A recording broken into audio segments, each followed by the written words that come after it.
Konbanwa minasan, Phantom desu. Good evening, everyone. It's Phantom.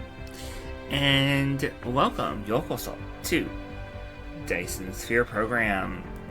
This is a new game I'm going to be trying out because my fluffy waffle is currently a frozen waffle in the midst of a blizzard. So we will not be having the Fluffy Waffle Industries tech joining us tonight for Satisfactory. It just felt kind of odd about doing something that's obviously multiplayer and very easy to do multiplayer alone. Instead, I decided to stream this because this is very much not multiplayer. They may eventually add that, but this is an early access game on Steam.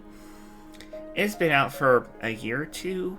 And they've added various things. One of them is the Rise of the Dark Fog.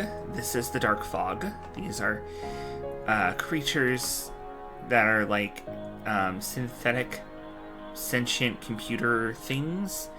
And basically they make these and they bore into a planet and they use the heat to power themselves. And they also try to like take over stars and stuff like that. It's kind of terrifying. We will not be playing with that enabled, as much as you guys might want to see that, because it's enough, I think, in the base game without the Dark Fog to be getting on with for somebody who doesn't know anything about the game yet. So I'm gonna let that kind of the basic gameplay loop kind of speak for itself. But know that there are these things here. They will aggro you as you ramp up production and as you're generating more and more power. So you can I'll show you right here in the Dark Fog settings. You can check how aggressive it is, with Rampage being completely out of control. No Explorer has sent back messages so far. Yeah, I'm sure people are fine. You can get them down to torpid or passive if you really don't want to have to deal with them, or you can just turn them to dummy, which doesn't increase the difficulty factor at all, so why even bother? I mean, I could do that just to show what they look like. As a matter of fact, I might be able to do that. I'll just show you guys what they look like that way. But you pick a seed. You can type in any random number you want, 8 characters, and it will generate a star system for you. Now you can't change where you start. You're always going to start on a G-type star. G-type star is like Earth's star. There's all the stellar classifications here.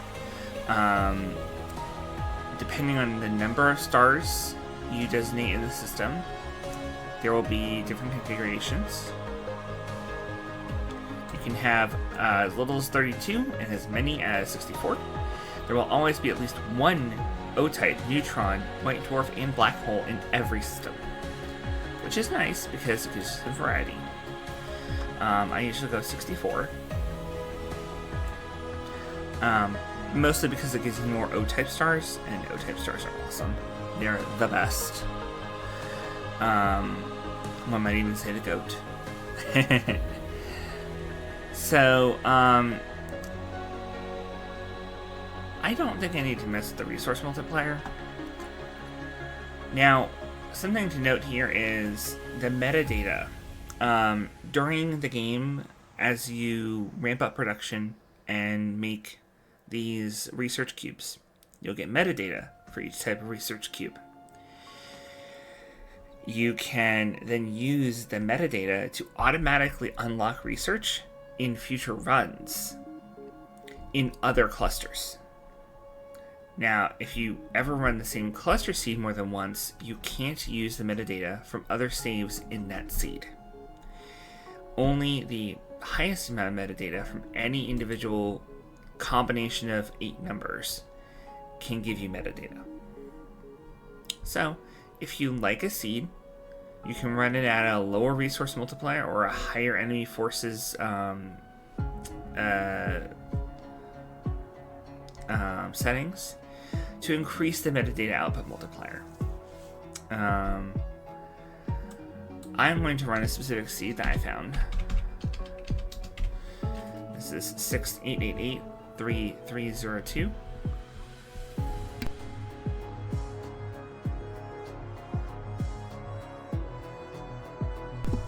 Sorry. So this has the only problem is this only has one O-type star. Unless I do this configuration. I wonder if I still get what I want if I do that. Maybe. We'll see.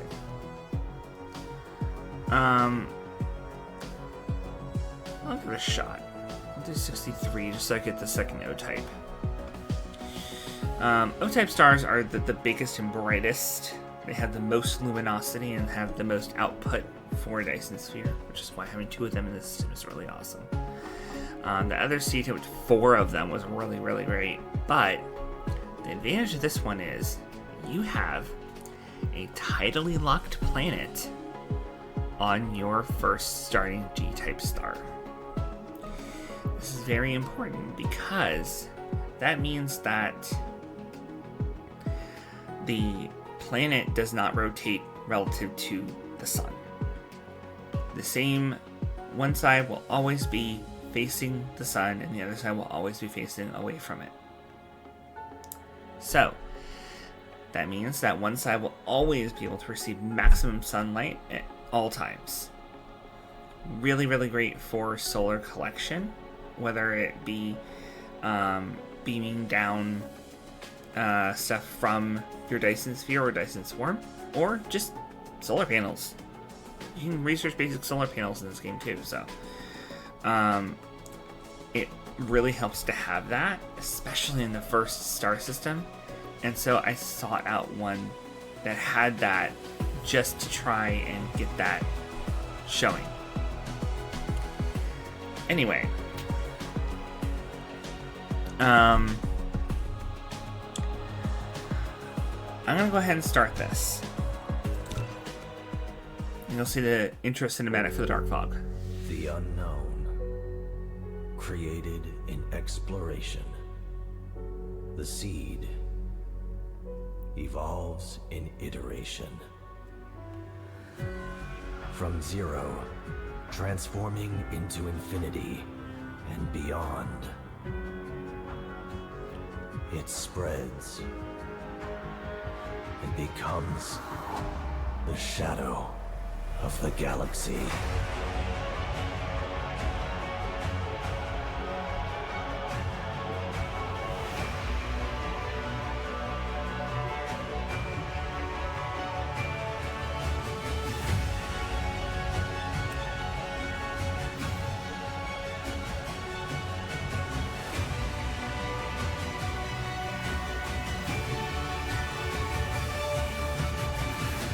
As dark fog rises, the stars dim.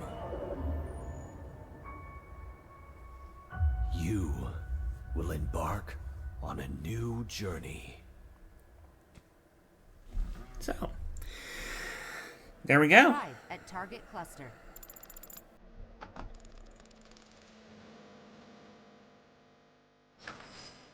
Welcome to the real universe. Very soon, you'll find this place different from our homeland. But you should be able to adapt to the laws of physics here in no time. I'm your advisor. I will assist you in completing this mission. Yeah. Sunshine right around that huge ball of burning gas. I believe that is the tidally locked planet, if this is the same Everything here belongs to system. you. As a member of the Cosmo, A pioneer of the Dyson Sphere Program, you will explore this cluster from ground zero. Make use of the resources available here to build a Dyson Sphere that supplies energy to the center brain to maintain homeland simulation. I've chosen a planet for the mission. There are essential resources for the initial development.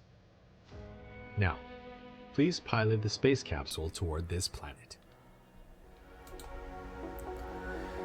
Not really much you have to do. I mean, just kind of...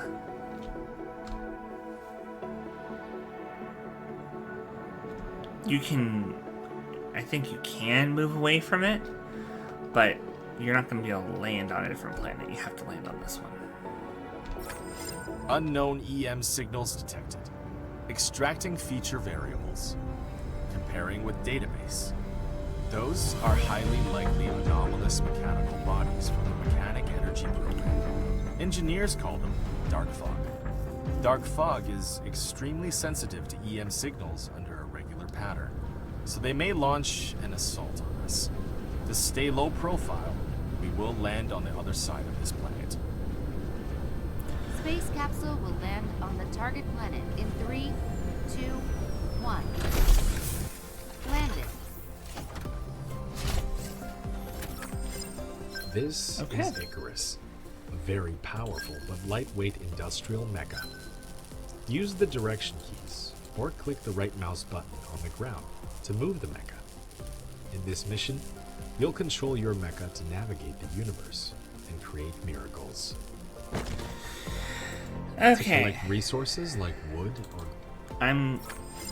I will be skipping a lot of what he's going to say because I really do not like the voice. I also find a lot of issues with the English and the explanations still.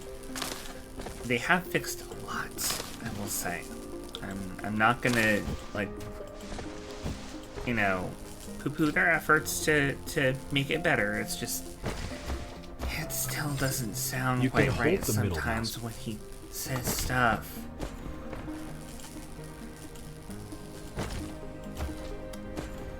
It's like you can tell it's not native English.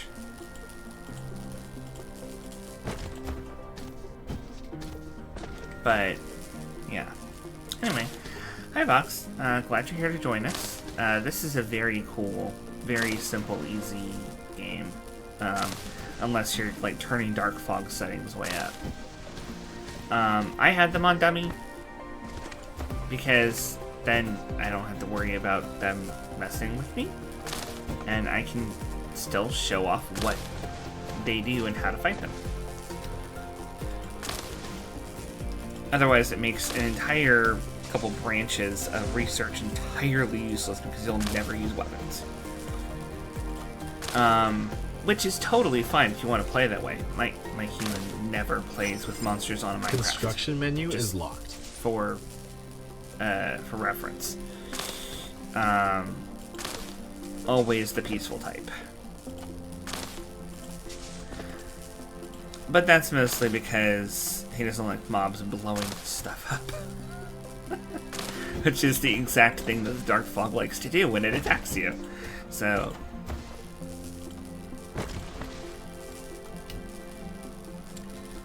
Now, right now, I'm just going around gathering a whole bunch of resources. Just basically, I'm going to deforest and de-rock the entire planet eventually. All in the name of the center brain and the homeland.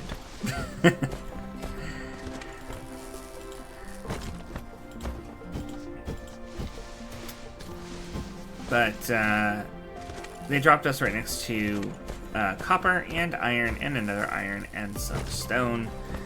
And is there coal around here? There's another copper, there's more stone. I don't see coal. It's over there. And more stone. We've got a lot of stone. This is going to be very nice because on the starting planet there is no titanium and there is no silicone. Now you might see some titanium in our inventory. That's because you can get it from the rocks. It pops up randomly in rocks, as do organic crystals pop up randomly from trees, and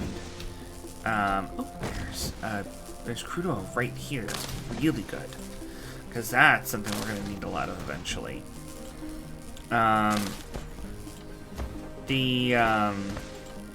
All those, like, these resources, like organic crystals that are normally very far into the research, they do pop up randomly from stuff like this, but in such small amounts. Fuel is required for Yes, Mecha's every I know. activity. When energy... Yes. So Icarus needs power. It normally regenerates power at a slow rate. If you want it to regenerate faster, you have to put fuel in here. Open the mecha panel by pressing C. You can then pop, shift left click, you can pop a whole stack of logs or whatever in there, and it will regenerate your core energy faster than normal. But the normal regeneration rate is very slow. It gets faster as you upgrade the mecha core, but usually you're going to be using it faster than you can regenerate it unless you're just sitting around. However, there is a way to get energy back from your power grid into your mecha, which I will be researching as soon as I possibly can. Right now I'm just trying to gather enough resources that I feel comfortable starting.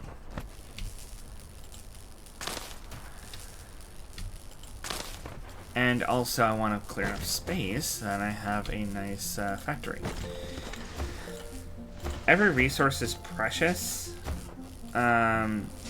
Even these random organic resources, so I really don't like building over nature. I much prefer to grab those resources and like kind of bulldoze it myself, because then that way at least I can make some use out of it. If I need the land, cool, but I'd rather not just destroy things there, because it will not automatically farm them for you. Go ahead and pop some more fuel into my tank. And I also need to get like 50 iron ore and 50 copper ore to really start making things. The first thing that you have to do, of course, is research electromagnetism in order to double click the item to view the recipe. Now, this says I can make 10 of them. It says I have the materials on hand to make 10 of them. I take 2 magnets and 1 copper ingot. I can make magnets from a iron ore, which I'm currently collecting while I'm on the screen. It says time's passing up here. This will make 2 magnetic coils. So if I put this to 5, it can be anywhere between 1 and 10, sorry. When I click this, it will make 10 of these magnetic coils by doing this recipe 5 times. So always look at the output. If you need 10 of something, you might be making 2 or 3 at a time for each craft, so pay attention to that, or you'll be making a lot more than you need.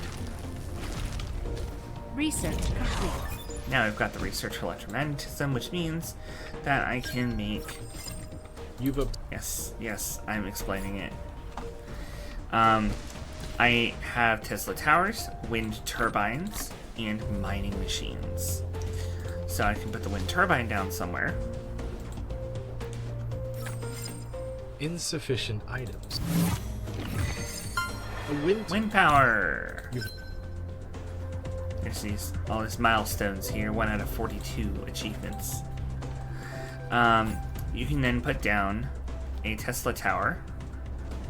Anywhere within that dotted line will connect and transmit power to anything in its circle.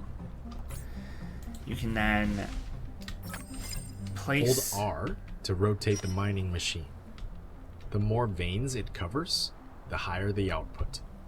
To ignore grid snapping, hold shift. Yes. So you can press R to rotate 90 degrees, or you can hold shift and hold Shift and R to just do it however. Now, if you press X, you will disassemble things.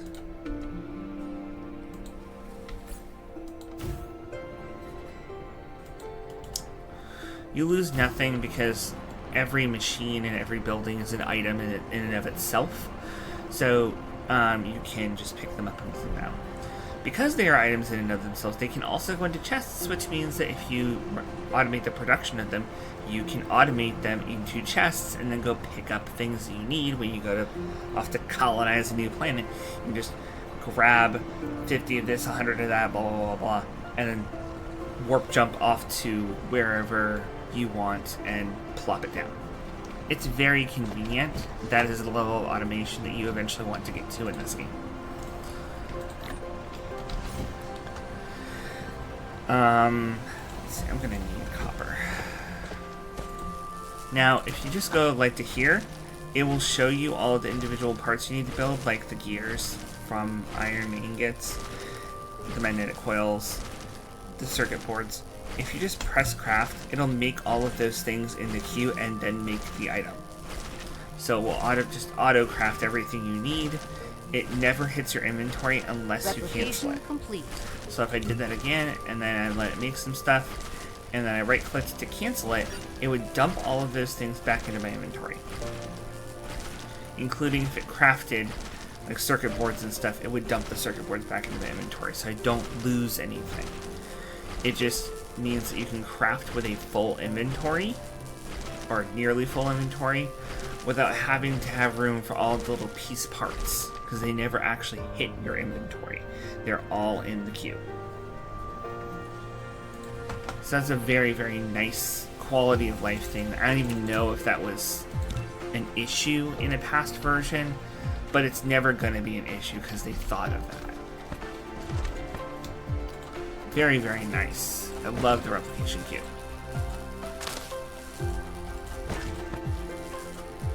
Get this stuff out of the way because I'm going to need that.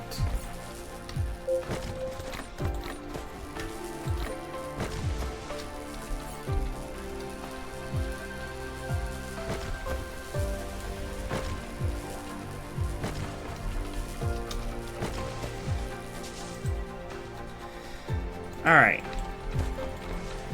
So we've got that. Now we need to plop one of these down here. Getting close enough to be able to range. No, I can't. I'm going to need to make another Tesla tower. Complete. But I'm also going to need to make a bunch more of these. Because I don't have enough power. I have nowhere near enough power to run all of this. And you can see right here, I am at 67.6% of my energy needs. Unlike in Satisfactory, it does not shut down your entire production when you don't have sufficient power. It just naturally underclocks things. This does become a problem, and I will highlight that later on when we get there. There is a specific item in this game that you want that causes a lot of problems if you have insufficient power. Right now I'm just going to queue up all of the things I do not need a matrix for so that I can start crafting them. Okay.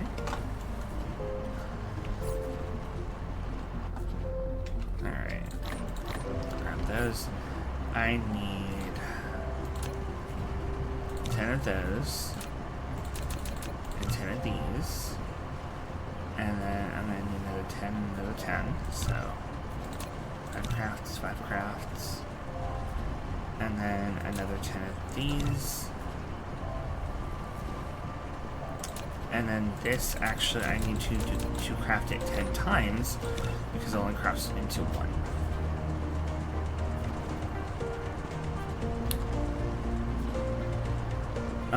The crafting speed does eventually become faster once you research higher tier,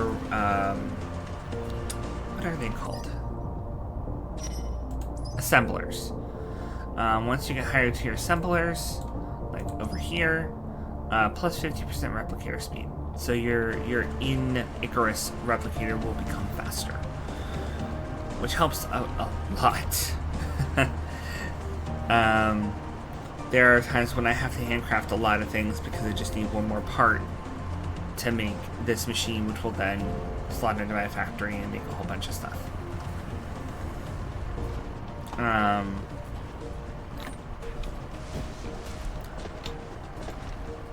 For anyone who's just joining, welcome in. We're just starting out a new game of Dyson Sphere Program. Let's see. Now that I've got these, if you click and hold and then drag it out, you can do this and basically plan out more buildings. And if you press plus and minus on the number pad, you can increase or decrease the distance between them, which is really handy for certain factory setups. Very, very, very nice. You may also notice that the grid, as you see it here, is not perfectly in line. Let's see if I can find where the line is. Here we go. You notice that this doesn't line up. That's because the planet is curved. Newsflash, in case you didn't know, planets are spheres. So that's why everything is gets wider towards the equator and narrower towards the poles, because the grid is laid out on the sphere like that.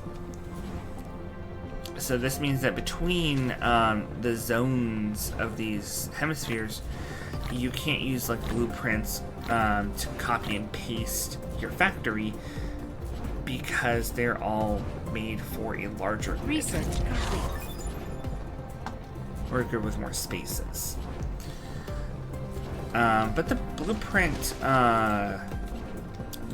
thing is still very useful. I would highly recommend using that all the time if you can. Okay, and then we're going to need another 10 of these, another 10 of these.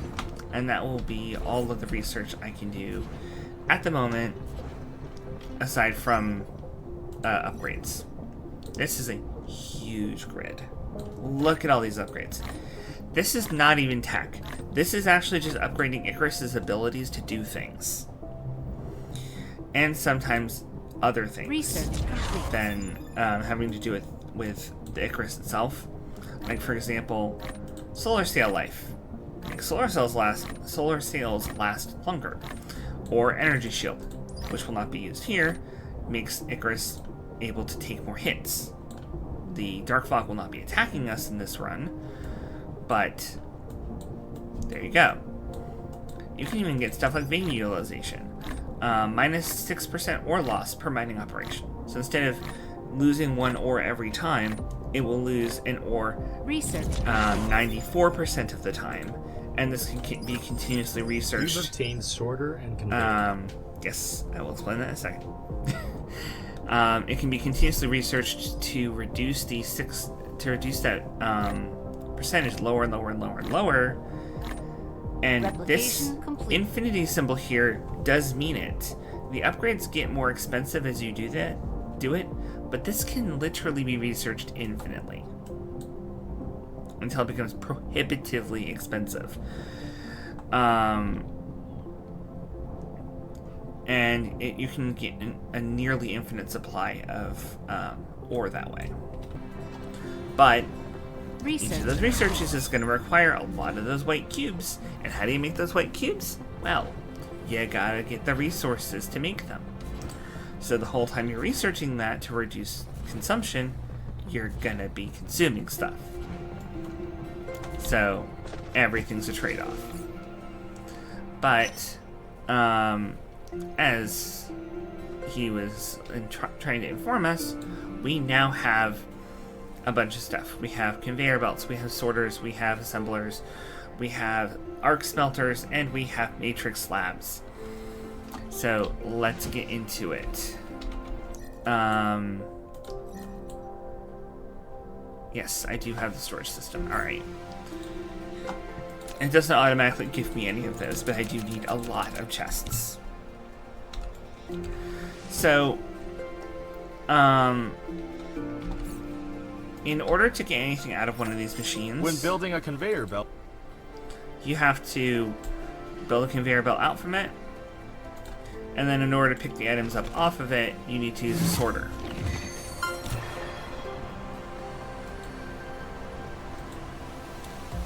So, if I do this, then it's pulled those out, but in order to get them into a chest, I would need to have a sorter pull it from here The sorter to somewhere is else. a connector that moves items between facilities. Simply bridge from a supplier facility to a receiver facility. Then the sorter will automatically transport the items. So what I can do is, since I don't really need the raw ore in a You've chest, built an arc smelter, which automatically produces basic materials such as iron ingots and copper ingots. However, to automatically feed in raw materials and feed out products, sorters and conveyor belts are required. see? Once a recipe is assigned, use less than.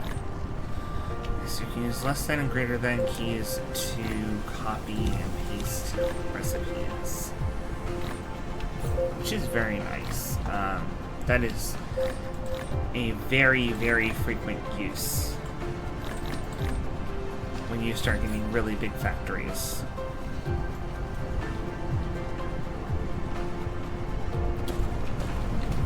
So, Replication complete. I have these chests here. And You've now I'm built a going depot for to storing items. You can manually store items or use a sorter to automatically access items. gonna need more sorters for sure. These Mark 1 sorters are very, very slow, and so I'm using 2 per facility to pull them out because they will just constantly fill up if I don't. If there isn't enough ground, So that will be automatically just pulling out and making the iron and copper ingots. You can also set a limit for automation. So if you set it to 0, it cannot input anything. But if you set it to here, it won't input anything in here. So if, for example, you're making something like if you're automating the making of depots, the chests, if you're automating the making of chests, you don't necessarily want a chest full of chests. You might only need 1 or 2 stacks on hand at a given time so that you can take them to a new planet and set them up as part of your initial factory setup. If you're wanting to do that, automating them is a great thing because you have them on hand whenever you want them. You don't have to wait around. But you don't want a whole chest full of 30 stacks of them. So you limit it to just 2. And you only ever have 2 stacks on hand. Some of the most common sense things I have seen a factory game have. It's like, of course you would want that. Why would you not want that? Alright, and then we're going to need to connect this to the grid. And we will want to put an arc smelter down here. We'll want to connect it with... Oops, I keep pushing the wrong button. When you press R while you have the conveyor belts, you can change the mode, but you do not want to change it to this kind of freeform mode and put it directly in here, because if you try to do that, unless they fixed this in a recent patch, anymore, you cannot directly input. the angle is just too weird for it to actually pull from. It has to be straight. So we have to have the conveyor come out, go down, and then over. Alternatively, you could make it at an angle, but you have to stop here and then make a straight line here in order to get from here inside, like this.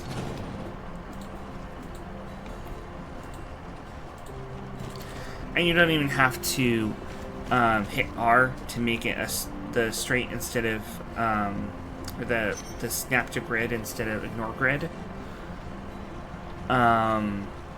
because you're moving in a straight line, so it'll be fine. Oh, that's right. There's another thing I love about this versus Satisfactory.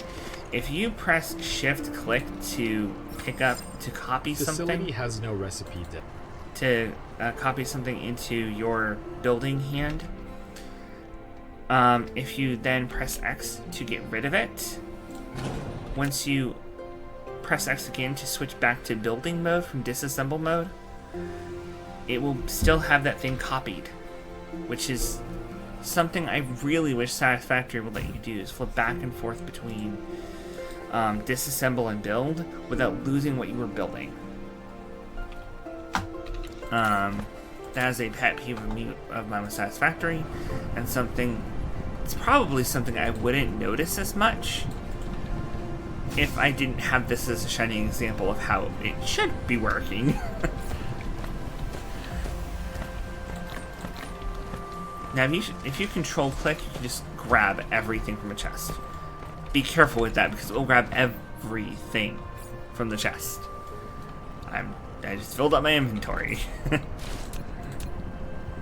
That said, I do need a ton of these, so I'm gonna make a load of those, a load of these. I know just how many of these things I'm going to need for factory. You can imagine that if this is going to be a planet spanning factory, it's going to involve a lot of materials. There. And this will give me the magnets. The magnets have to be smelted directly from iron ore. They can be made from iron ingots. Don't ask me why. That never made that much sense to me. You can also control click the arc smelter itself to just pull out all of its output. It will not pull out the things that are the materials going in, only the output. So when I say it pulls out everything, I don't mean it pulls out the stuff that it doesn't pull out the materials from a assembler or a arc smelter. Thankfully, that would be a little bit much. A little unnecessary. Now, assemblers, as you might imagine, assemble things. Unfortunately, they do not assemble Avengers.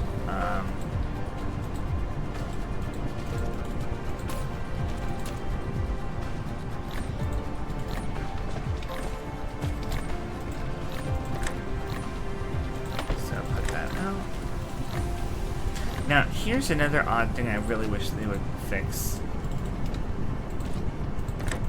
I can do that,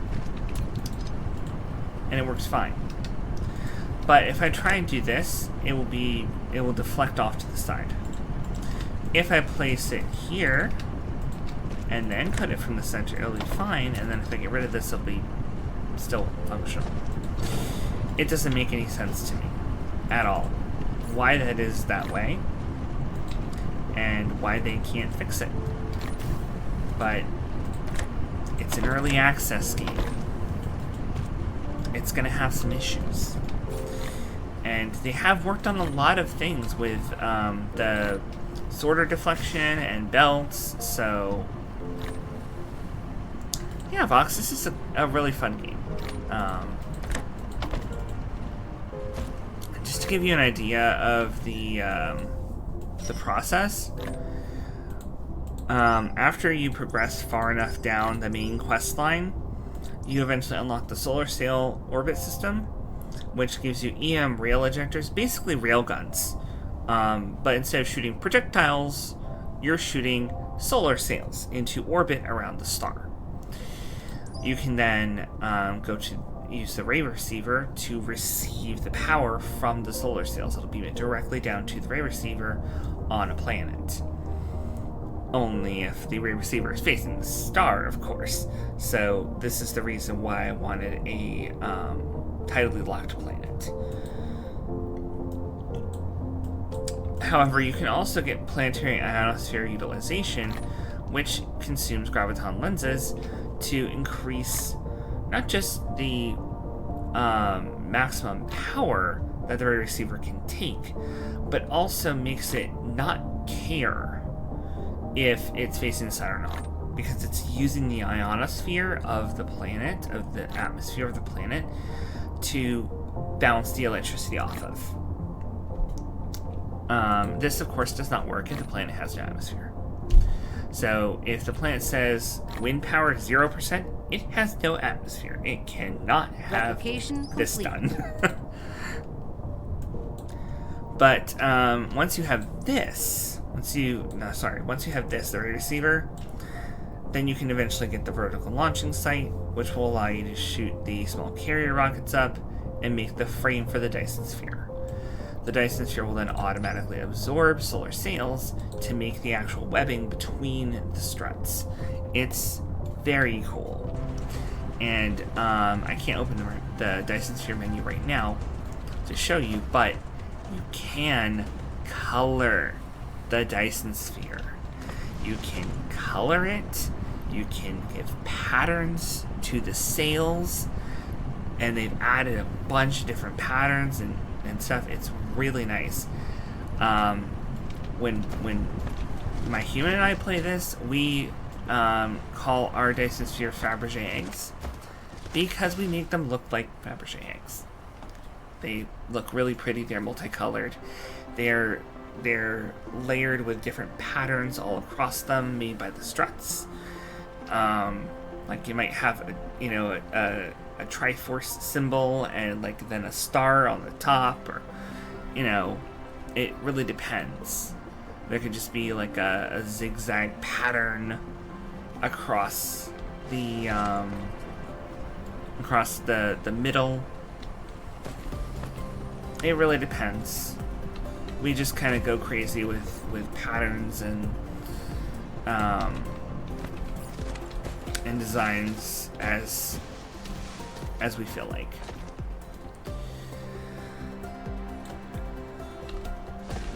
Now, eventually you can build these on the water, but that is a couple of technology steps above where I am right now. It's not a lot, but it's enough that I can't quite do it yet. It saves a ton of space, though. And you don't have to create foundation and fill in that water with land in order to do it. You don't even have to unlock foundation to do it. It's not part of that technology. It's part of a different technology. I think it's part of steel. Like once you get access to making iron into steel, you can do that. Yeah, I'm just building out a whole lot of these because I need a lot of power for this. There we go. That's everything I got so far. Now this is just creating a whole lot of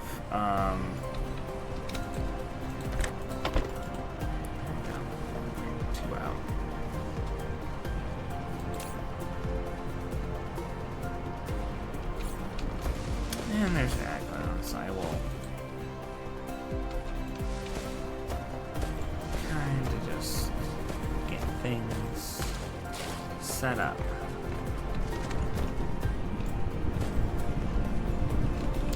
Yeah.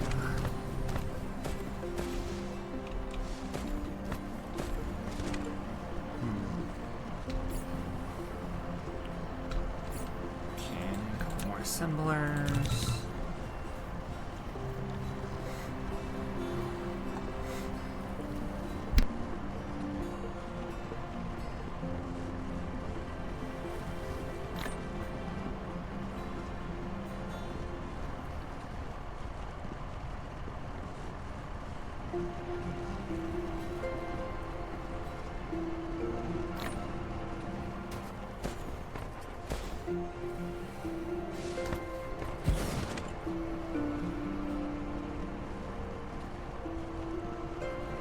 Replication complete.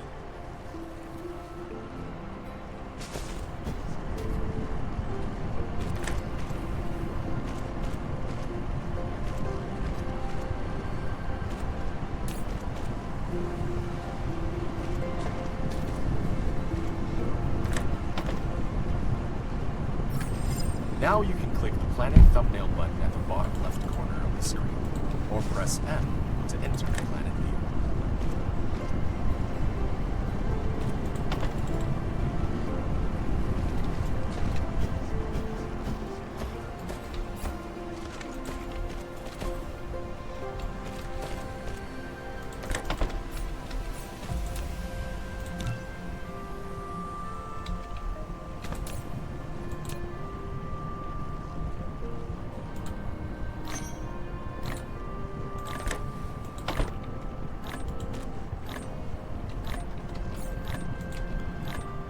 Replication complete.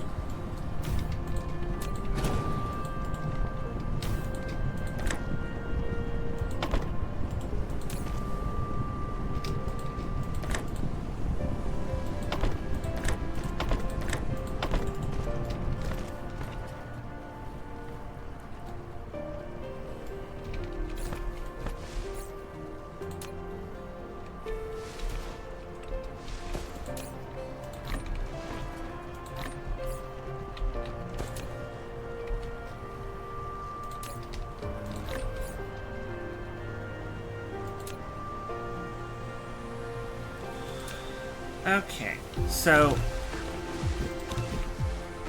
let's see here. So what I was going to explain is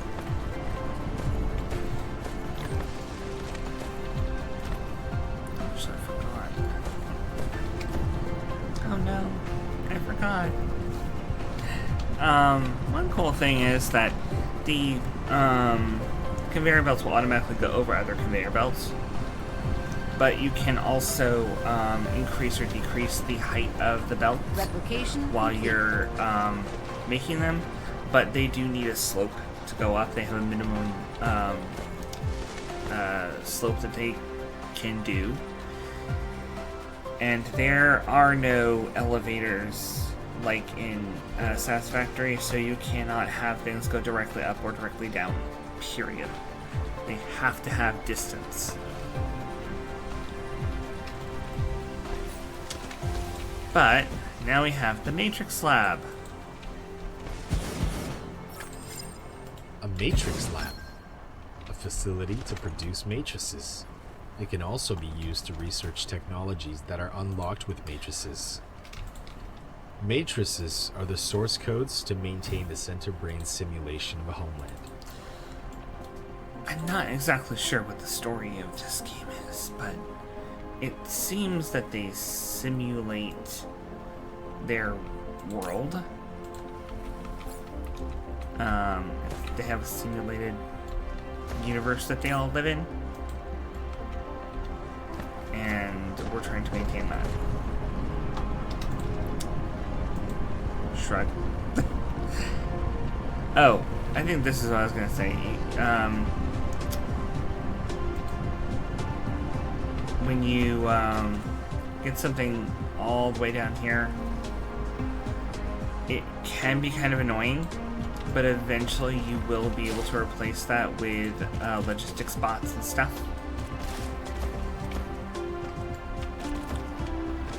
So don't worry, it's going to look like spaghetti for now, but we've been in Satisfactory. We know how spaghetti is. Spaghetti is, spaghetti does.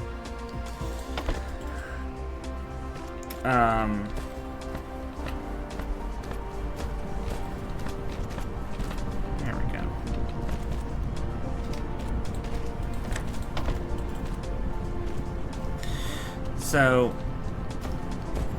now it's going to be producing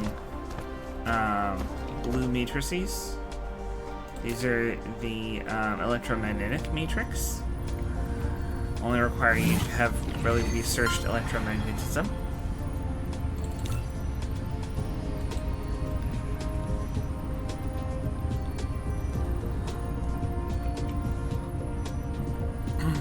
Excuse me. And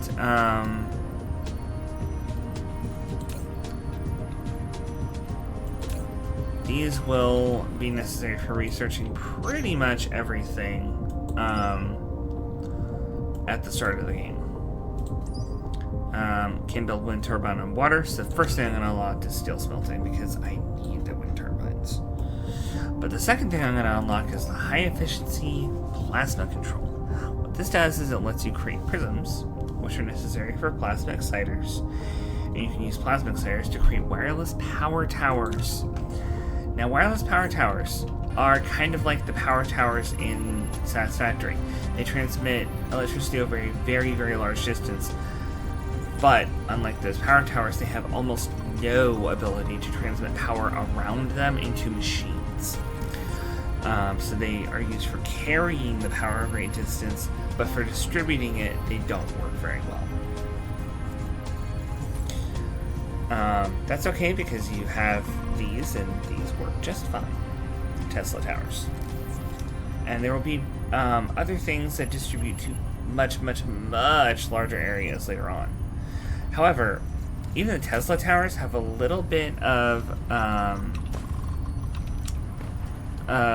consumption of their own in order to work, I believe. I don't know where can I find that? There we go. Connection length, coverage, durability. I swear there was a stat. There we go. Work consumption and idle consumption. So the wireless power towers do even consume some energy when they are idle, when they're not doing anything. Higher level stuff up here, like where is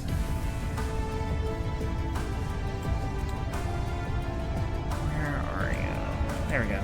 Satellite power distribution. This is a really, really nice thing, the satellite substation, but it idly consumes 720 kilowatts. So it, you know, it's just burning 720 kilowatts for each one of those while it's sitting there. This burns 90 kilowatts. So, you know, and I don't think the Tesla towers don't burn anything, just sitting there doing nothing. So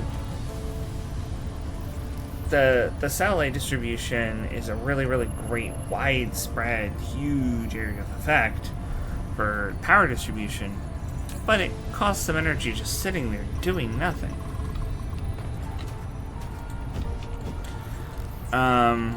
Research complete. Yes, we're still smelting. Okay. So I'm gonna put most of these offshore now.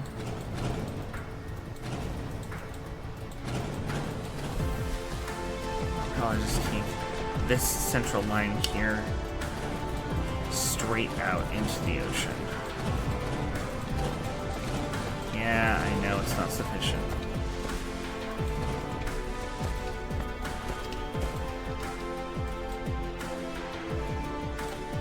There we go. And now it doesn't matter if it's over the water, I can still place it.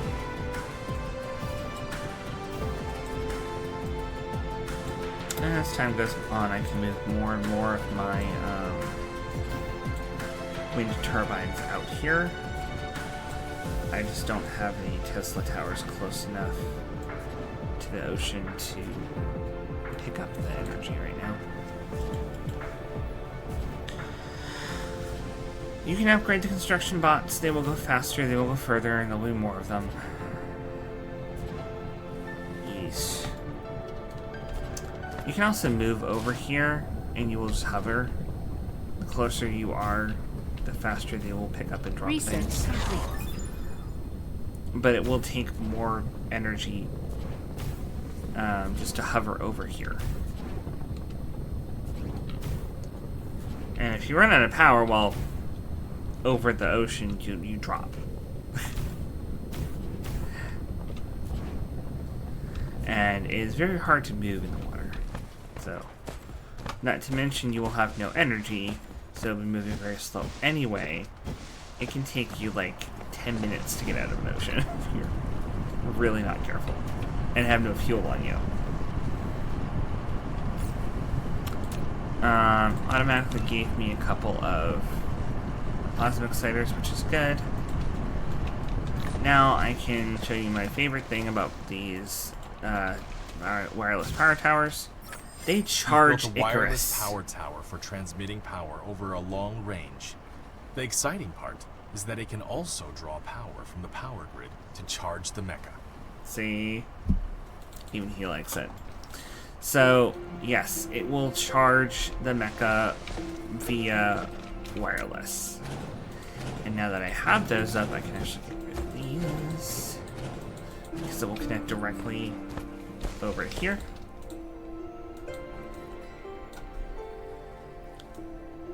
Now I have all of my wind turbines on the ocean. Out of the way of my factory. Doing their job. So,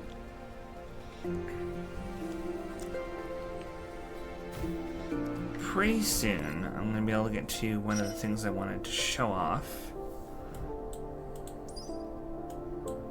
But I think first we're going to need to get things like electromagnetic drives, engines,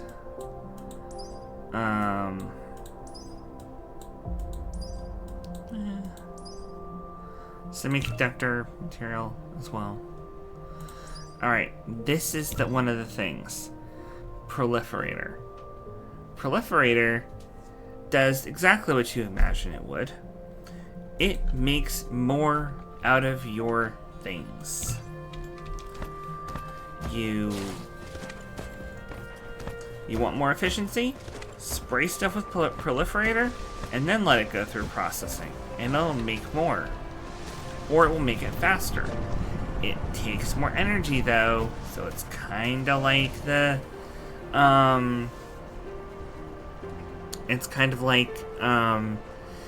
overclocking in Satisfactory. It will take more energy, but you'll get more product. In this case, it's not just getting more product. You can actually get more from less, rather than just getting it faster. So, it increases efficiency greatly.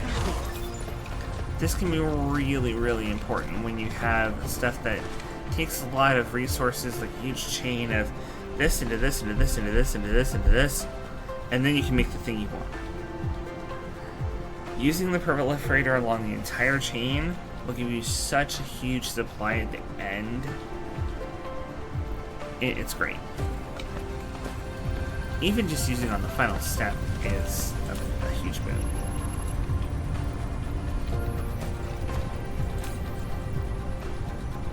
So, I've got this running as fast as I can.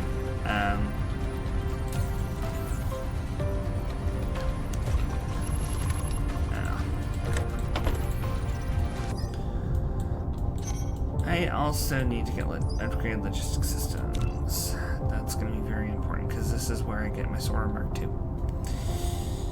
The high efficiency logistics system unfortunately requires the next tier of matrix, the energy matrix. Yes, I know you want me to do the universe exploration thing, and I will. I will unlock that. Give me time. So, I'm gonna want to set up some mining facilities to grab stone and coal as well. Let's get a few more mining rigs. I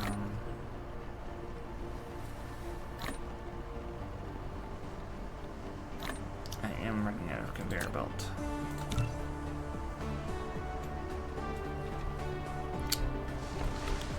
That is always the problem, is it not? Running out of conveyor belts.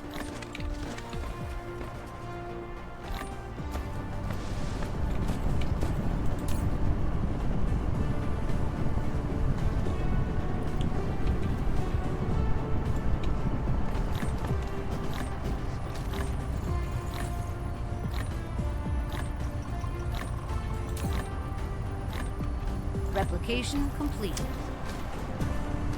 Okay.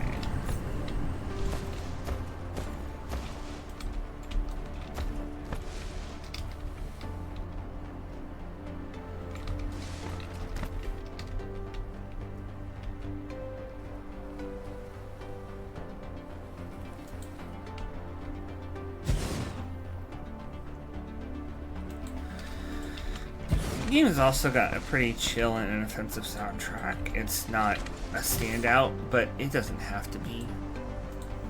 It's just kind of there. It's just kind of relaxing, chilling.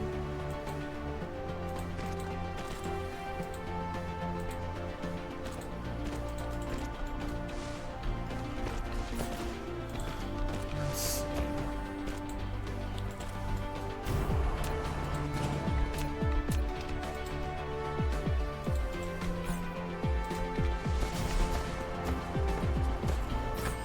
When out of the building, Yeah. They're very helpful with a lot of tips. I'll tell you this. It's rare, unless you just shut them up all the time, that you won't know something that they want to make sure you know.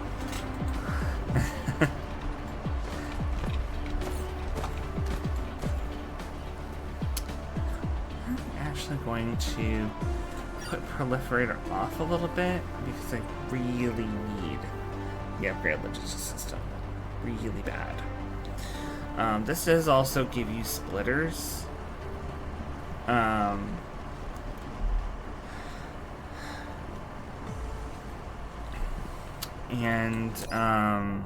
it also gives you traffic monitors, which basically gives you a an alarm that you can place to let you know when something's not happening.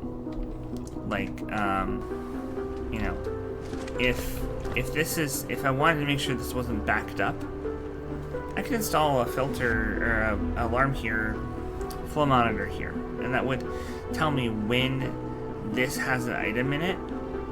And so I want to make sure that it doesn't have an item in it all the time, because I want to make sure that it's, you know, traffic is flowing.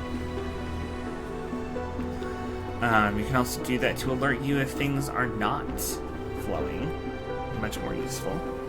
And I tend to forget I can do that. And definitely would recommend that you do that for Proliferator. Because if you have things that are not... I'll just go ahead and explain now. If you have Proliferator set up in your factory, and the sprayers that actually spray the materials with Proliferator are not fully satisfied 100% of their energy needs, you're going to end up with some things that don't get sprayed, because the conveyor belts don't need energy. They just always run at the same speed, and it doesn't matter if your factory doesn't have power, because they don't need energy. They just keep running. So the conveyor belt will take it right past the sprayer without it getting sprayed if it either runs out of Proliferator or it doesn't have enough energy to spray constantly. That can become a problem when you're expecting it to increase your efficiency by a certain amount, and then suddenly you see that, you know, some of your stuff isn't sprayed properly.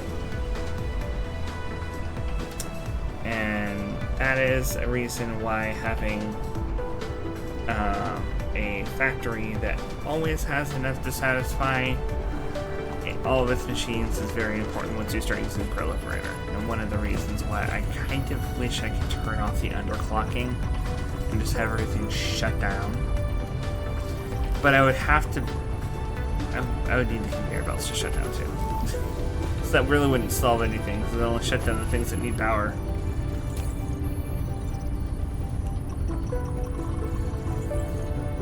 Yeah, definitely. I'm going to be getting into more of the universe exploration stuff in a second. So if you let me know when you're back, I can go over that a bit. Go over that bit again, because I'm going to be able to look at the star map and everything a bit.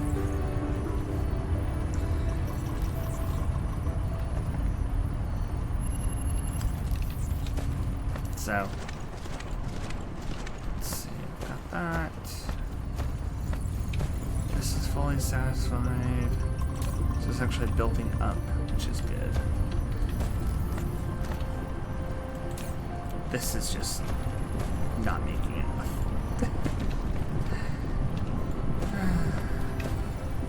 Research. There we go. Upgrade logistics system. So now I can take these sorter Mark IIs and actually hit the U key on the keyboard and upgrade these. And it will exchange the sorter Mark 1 with the sorter Mark 2. You've unlocked universe exploration. Now you can click the detailed display button at the bottom right corner of the screen to enable real-time vein distribution.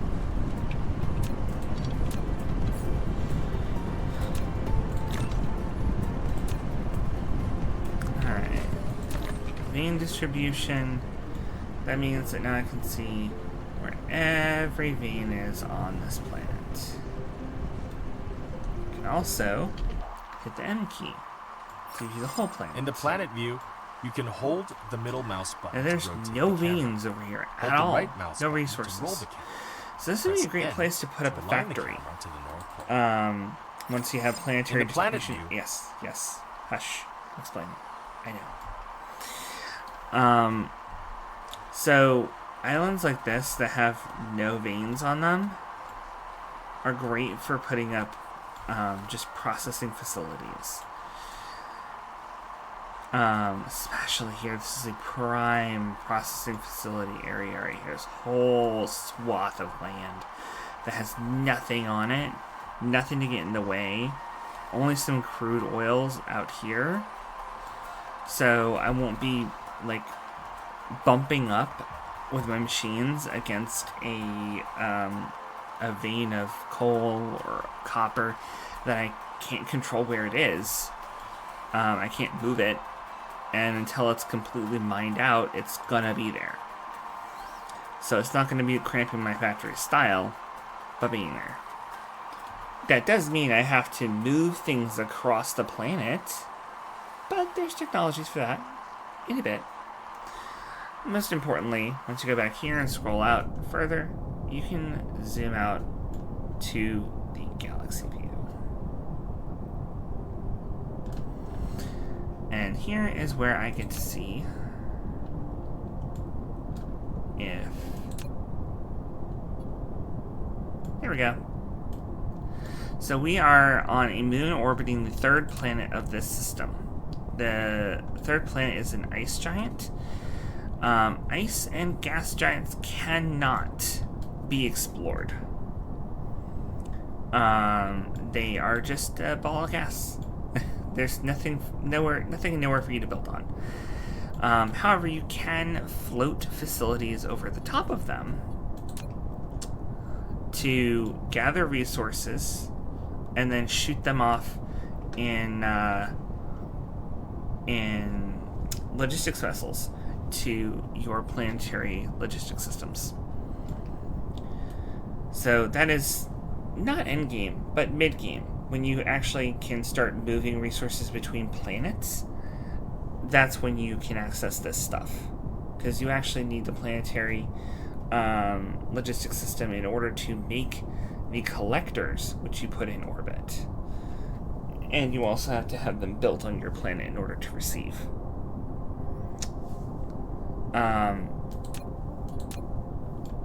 This is a hive of dark fog. Now, I can't get there because I need drive engine 2. But if I could get there, I could show you what it looks like. The second planet here is a lava planet. It does still have an atmosphere because it has a wind area, wind energy ratio. So, but you'll notice that the building area is 87.2% because there's still all these little cracks of lava that get in the way of building across it. And lastly, we have our beautiful, beautiful, beautiful tidal locking permaday, permanite. And the best part is, not only does it have 110% wind energy, 117% solar energy, but it has 100% building area. This planet doesn't have, what's it? Halitum planets have an atmosphere dominated by nitrogen and a surface covered by fine sand and salt, indicating that the planet was once dominated by a large ocean. Civilization may have existed on the planet, however, the development of these space colonies may have failed for various reasons. And it's likely that settlers watched their home planet ecosystem die out under stellar heating, orbital perturbations, or runaway greenhouse effects. So, this is just sand and salt. But the whole planet is sand and salt, which means there's not a place on it that it cannot build, which is wonderful. Absolutely wonderful for a tidal locking planet. Again, feel free to use this seed. It is a wonderful, wonderful seed. And thanks to Reddit, because I found this on Reddit. Credit where credit's due. I don't remember the name of the user that posted this, but you know, they were just like, "Hey, here's one. Feel free to use it." So I'm very, very happy to have found that.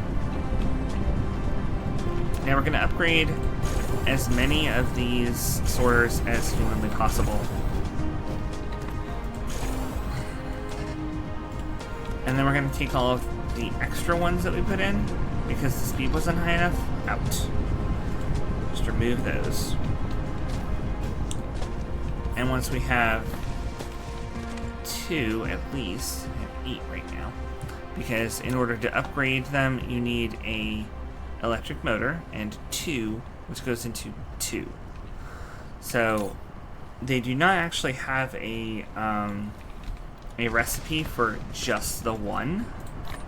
You have to upgrade them 2 at a time, which is kind of annoying, but it's not terrible.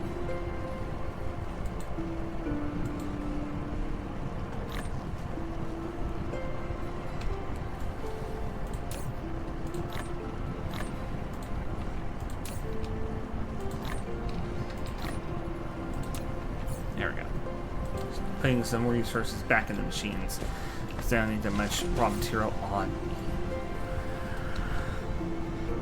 And as I said, if I had a bit bigger of an area, or I had the logistics bots already, I would just be making assembling machine after assembling machine, making various parts like this and this, to not have to handcraft them in the inventory. But at the moment, I would really need distribution bots to make that not completely spaghettified. And I mean, in Satisfactory, sure, it's fine, but in a game like this, it's a bit more spaghetti than you want to deal with. Which is part of the reason why those exist. The logistics bots. Great. And then I should be able to remove these. No ill effects.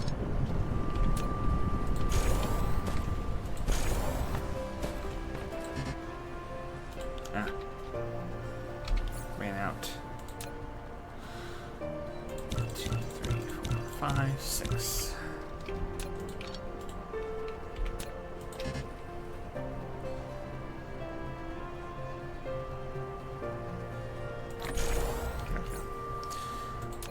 And I'm gonna make just one so that I'm even. Oh wait, I'm already.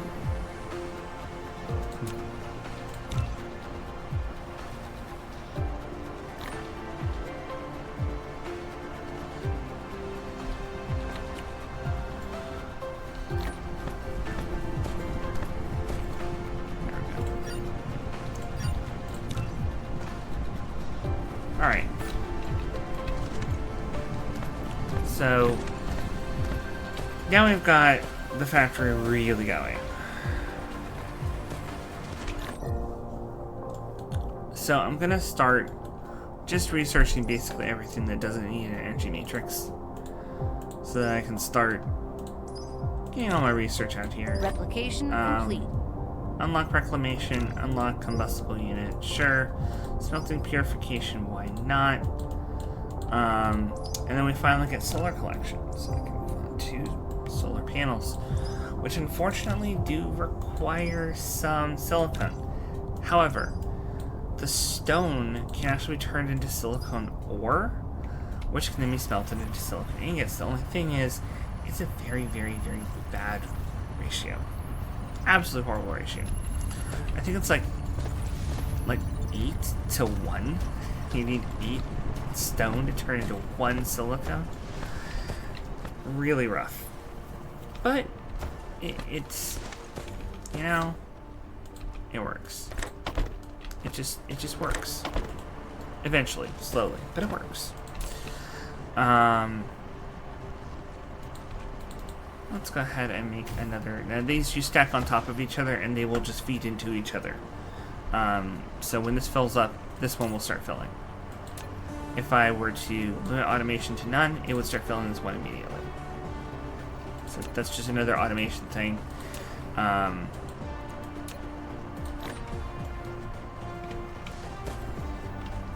I've had to do that to balance how much of something I'm making at a time when eventually I want to make like thousands and thousands and thousands of it.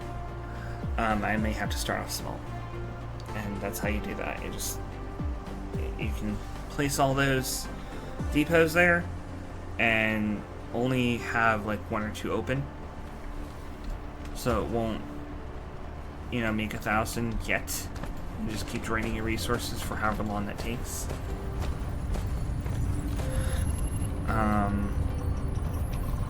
One thing I can do is I can start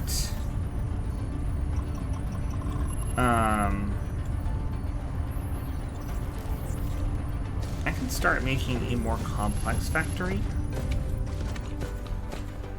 after getting rid of all this stuff.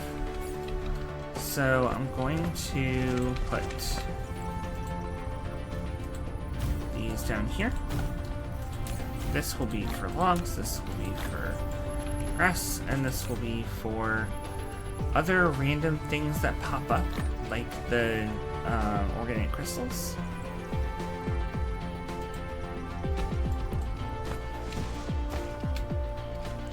Actually, this should be for stone alone, and the other random ores that can pop up with it. There's going to be a lot of that as well.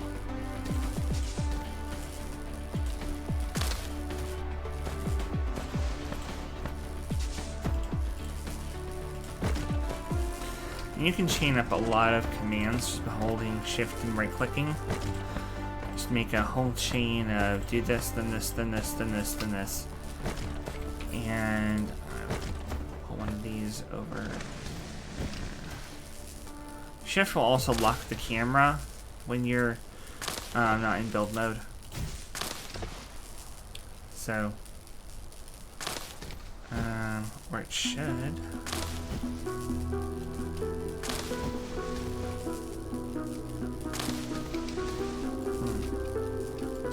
thought there was a way to lock the camera. Oh, I was still in build mode. Duh. Yes. So when you can see the build grid, you're in build mode.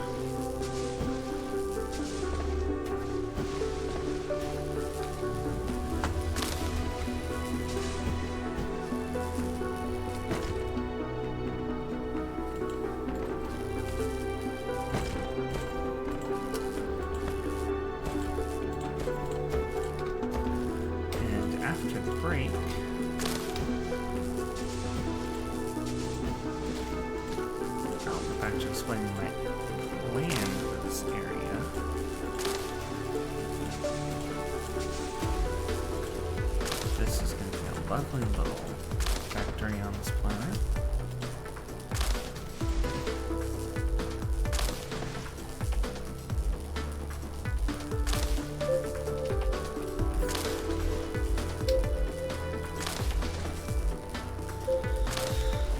Let's see.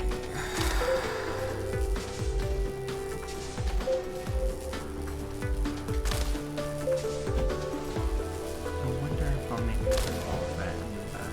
Before I run out of power.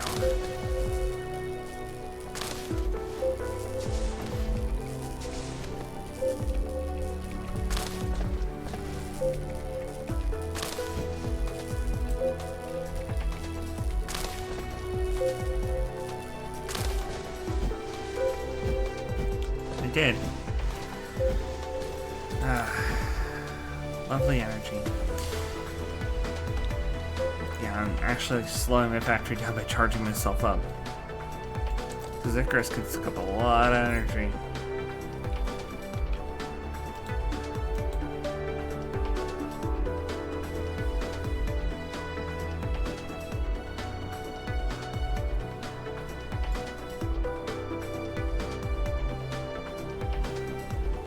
Okay, there we go.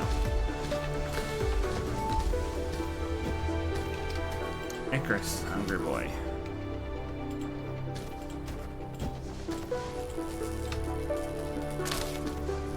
Really wants to eat that sun energy.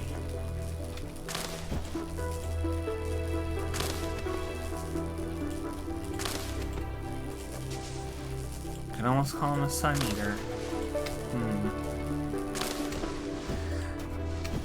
Apparently there is a book series called The Sun Eater. And my human does not have any knowledge of that. Never read that.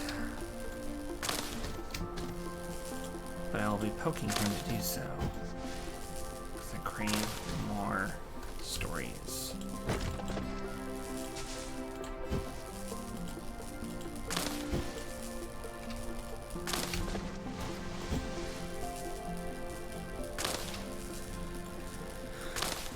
And we're back.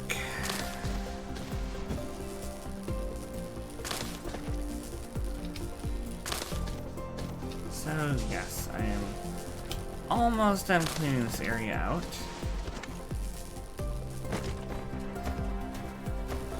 Nice big swath of wide open land.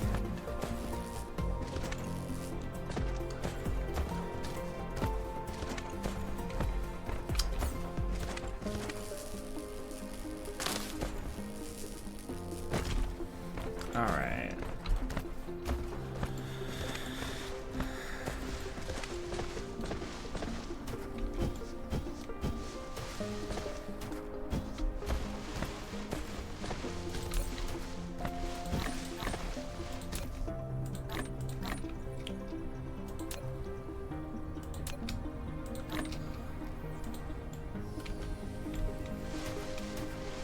Okay, we've got all of that cleared out.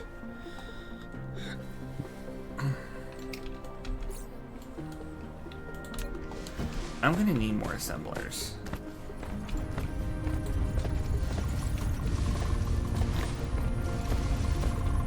Maybe some more iron ore.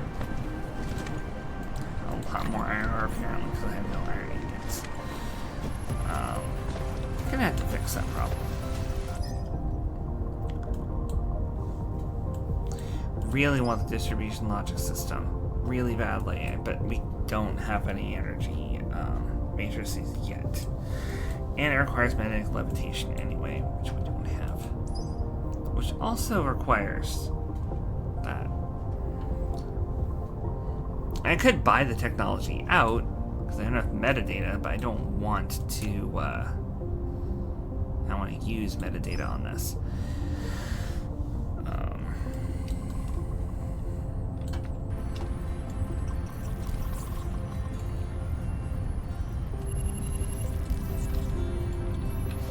So what I'm going to have to do, I think, is just run really, really long lines of,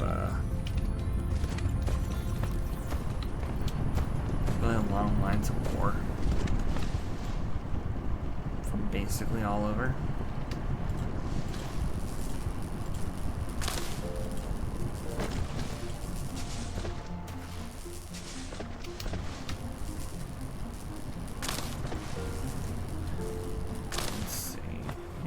Research complete. Coal's all the way over there, which means that my proliferator is going to have a very long way to travel.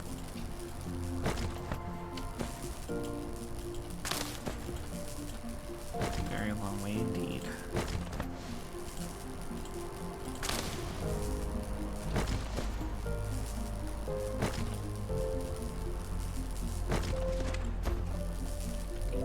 This is not necessarily the best way to, the best order to get everything in, because a lot of people by now would want to have had proliferator and been using it, and myself included in that. But, you know, it's not like I'm trying to break any records or anything. There are speedrun achievements in the game. There are actual speedrun achievements in the game. Not going for any of those. But if you like speedruns and factory games, and speedrunning factory games, you can do that. That's got the support for it.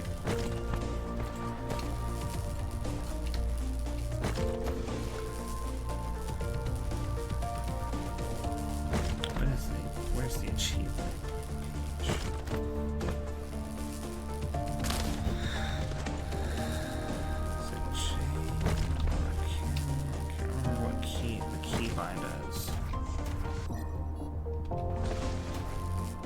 Oh, it's under P statistics panel. But there's a lot of stuff. My human plays this all the time, so we've already got a lot unlocked. But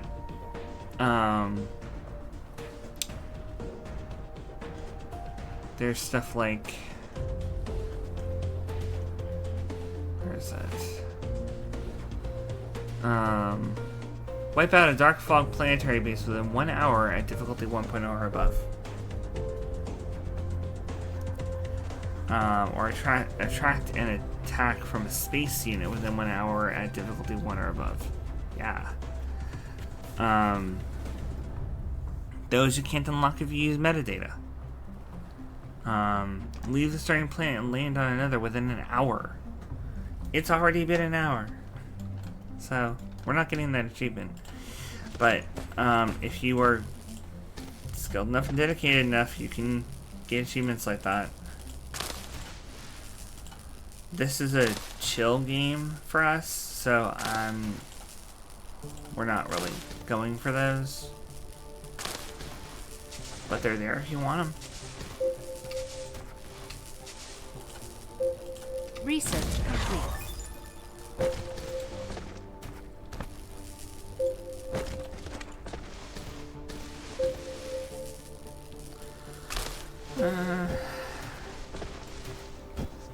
Probably don't have the power left to do that.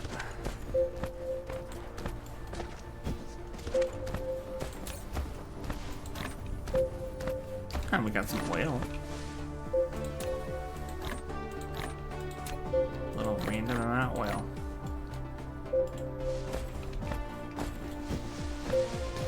Alright. So, do I wait for the distribution system to make the big factory? Do I make the big factory and feed it by hand? Or do I drag a bunch of spaghetti over and make it work with what I've got? What a decision.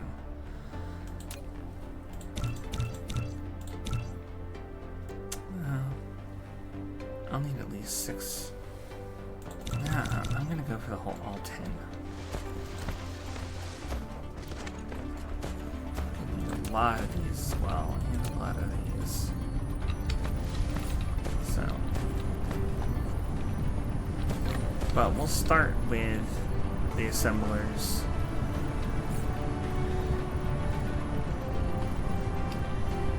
And a few more depots.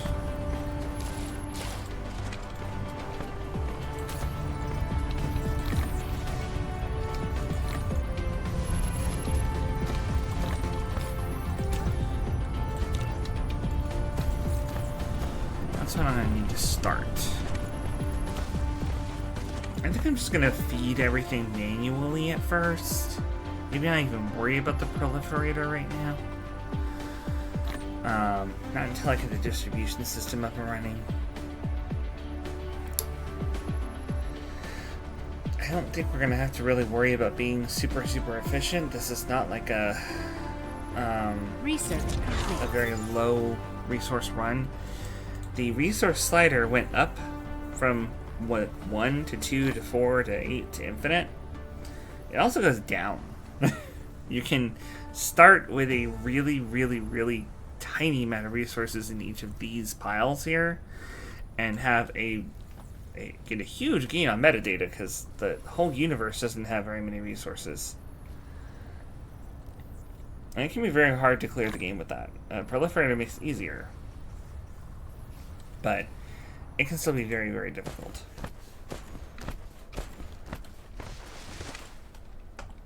Also another type of challenge run I don't like doing particularly.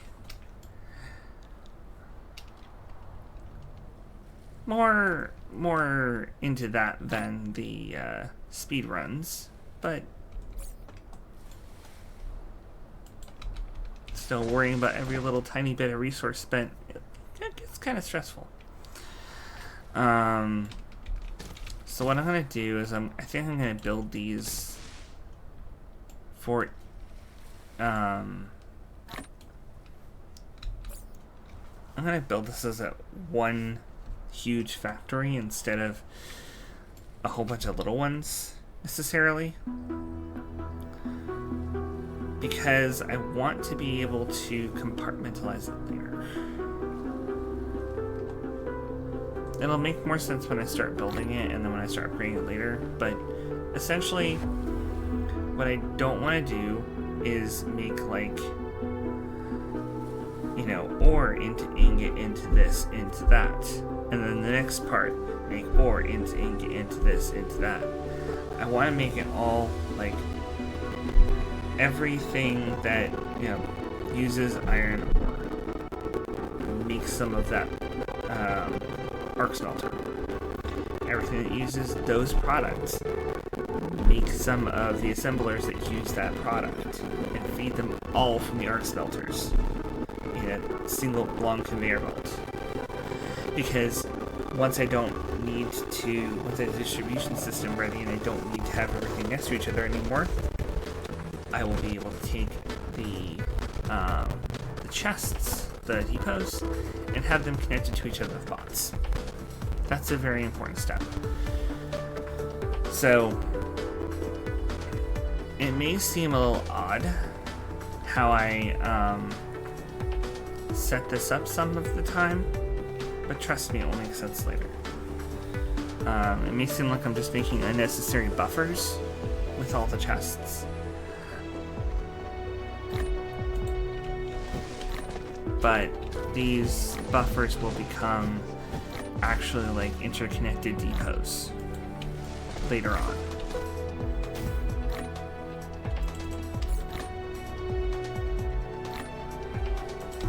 Replication complete. And I need arc smelters to start this whole thing off. I did not think of that.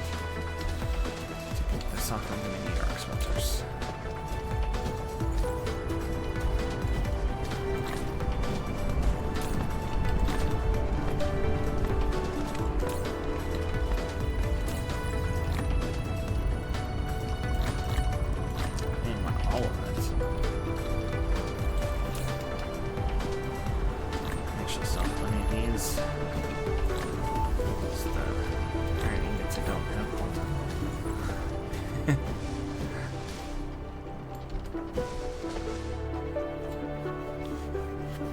Okay. So the first thing I'm going to do is I'm going to make the arc smelters.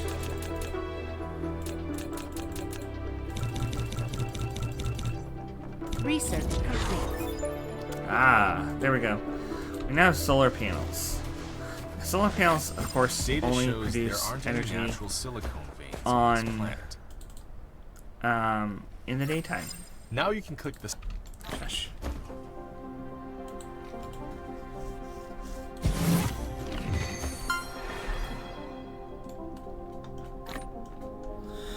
Something to notice, you can zoom all the way out in the star map.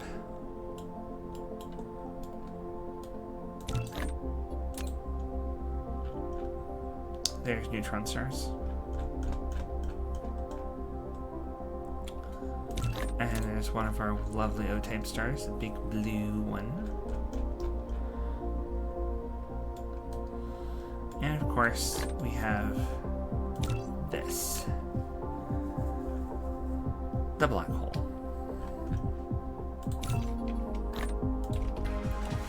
I meant to look this up earlier.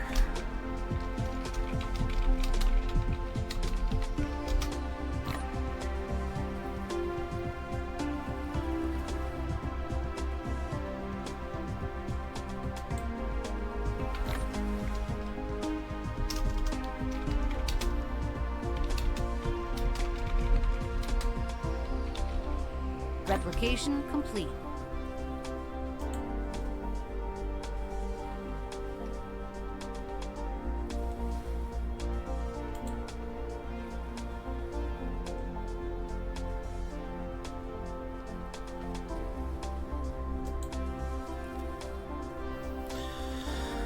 Okay.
I was trying to figure out why black holes are always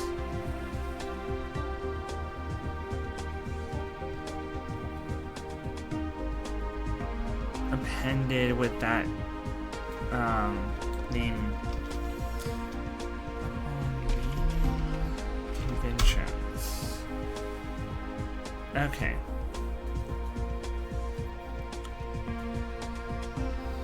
They have no consistent naming conventions. Huh. I wonder why they come from, or why in this game they're always named DSR. I don't know what that stands for. I was trying to figure it out. I meant to look that up earlier, but it's kind of odd that every single time there's a black hole, it's always named, like those are always named NTR plus coordinates, I suppose. These are always named DSR plus coordinates. Why? What does that stand for?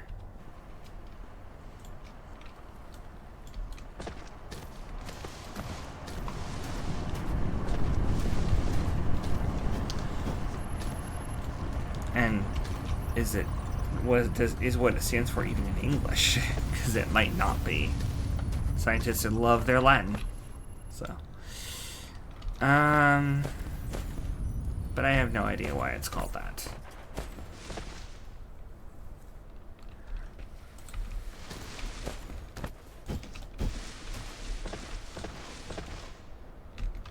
So what we want is like, let's say 5 for now of these. And we're gonna want Research complete. track. Goes up there, a track that comes back here. That's all of my track. And You've obtained the recipe worked out for a perfectly. proliferator. It can greatly increase production efficiency. Fit a spray coater on a conveyor belt. Feed proliferator from the upper port. The coater will spray cargo on the conveyor belt below. Cargo coated with proliferator has proliferator points. When such cargo is used as raw materials, it yields extra output or accelerates production. Okay. And there you go. There's your explanation of proliferator. Research complete.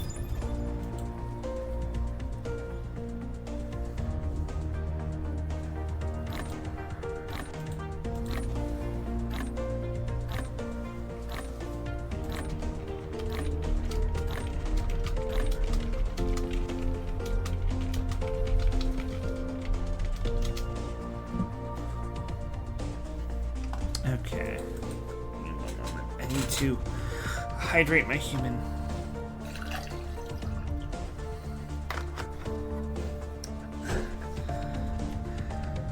Dinner was fast food and it was quite salty.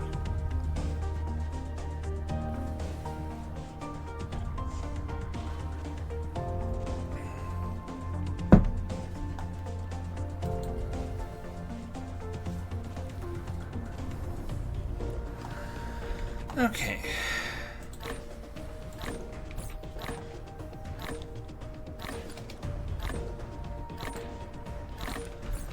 I also need a lot more of these.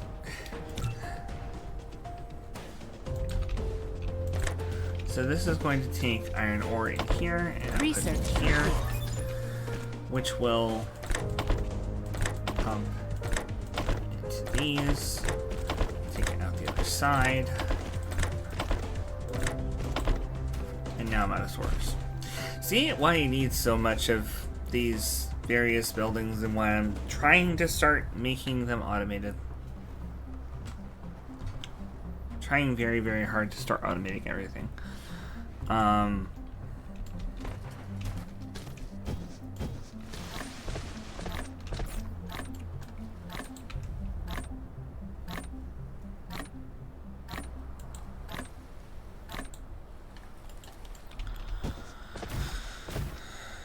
There we go. Now I'm going to put the iron ingot recipe in here. Replication complete. Less than to copy it, greater than to paste it.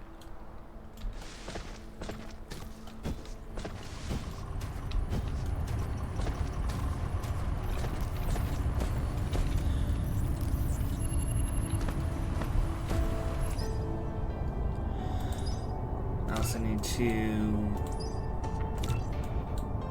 research those things. And we can leave the weapon systems alone for right now. We don't need to research those just yet. But there are things I want to research, like a better mecha core, better mechanical frame, inventory capacity, communication control is also good. So's energy circuit, but make useful. Drive engine is great. I want drive engine too, so I can go zooming off into space. Oh, can I look at the vein distribution on other planets? Yes, I can. Oh, yes.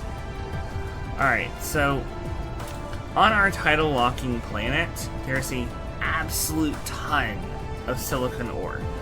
A decent supply of copper ore, not much titanium, not much stone, almost no coal, and very little iron as well. So it'll be very difficult to make that a new home planet. However, luckily the lava planet has almost no silicon, but a ton of titanium, iron, and copper. A decent amount of stone and very little coal. But that's why this planet exists, because it has a nice supply of stone and a ton of coal and crude oil. It's very nice. This is a very nice system. I'm going to have to kick... Wait. You see that the Hive is sending ships out here to these places? That means they're trying to construct around it. I'm going to have to kick them off. Even though the Dark Fog is not going to attack back once I attack it in this game, they will still spread. They will still try and take over planets. So it is still my job to kick them off and keep them off. So I'll still need to research weapon stuff eventually, but right now it's not a priority because they're not going to ever attack me.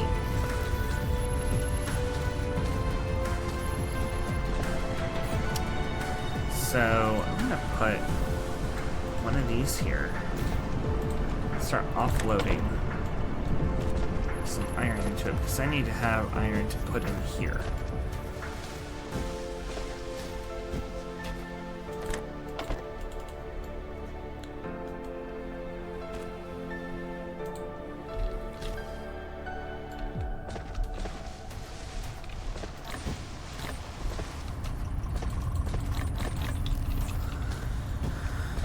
Okay, I got at least 100 iron ore. I can start running this.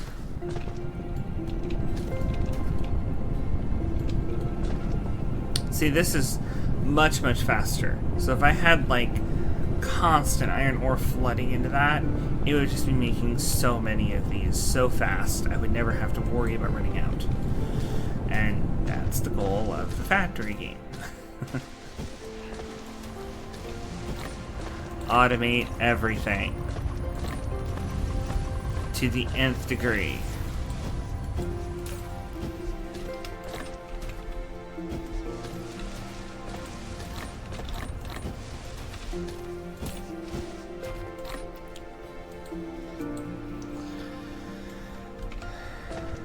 Research complete. Okay, can extract crude oil now. Did not give me any crude oil extractors, that's fine.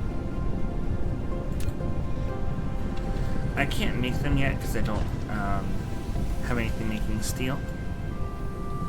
But eventually, I will. Right now, I'm trying to get basic materials, basic factory supplies automated so I can start building out a bigger and bigger factory. Make machines that can make machines, and then you have the machine revolution.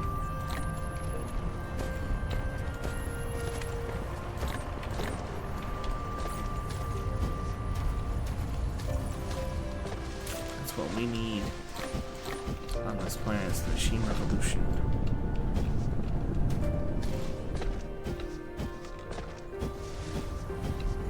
Let assemblers make more assemblers. And the sorters to feed them, and the conveyor belts to make all the stuff move. This is basically stopped production because this is just eating all of the ore, which is fine. This is more than enough circuit boards to run this until I run out of research for just blue, which is good. I've done enough that I can research everything that requires blue. Speaking of, I need to make sure I keep those on hand. Those parts. I'll get there eventually.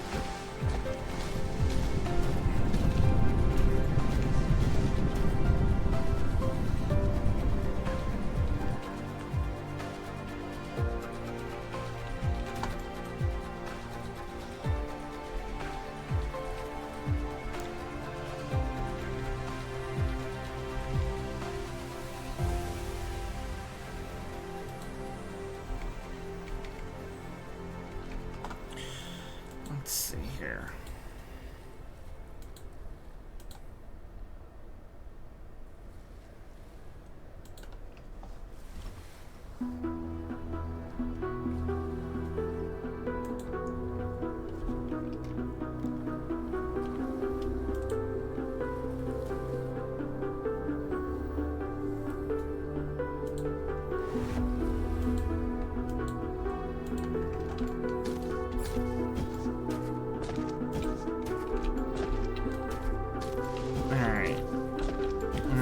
From here,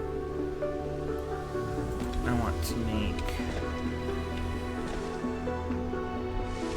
an assembler.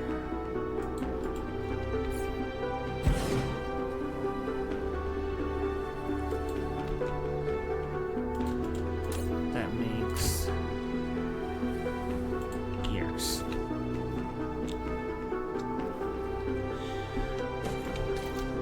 This will be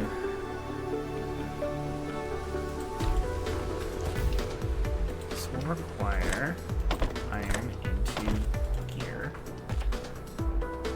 I told you this was going to be a weird factory. I have iron right here. Why would I need to do this? Because eventually I'm going to have a distribution system on top of this depot, spreading the iron to everything that requires iron. So I'm going to have a depot on top of here calling for iron. This is going to be distributing iron. I want everything in the distribution network not connected to private networks with the conveyor belts and sorters, so that everything is distributed to every machine that needs it.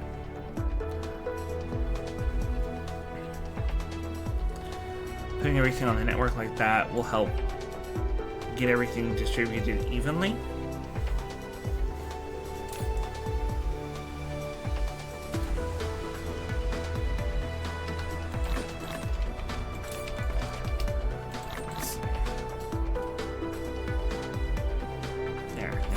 Gears.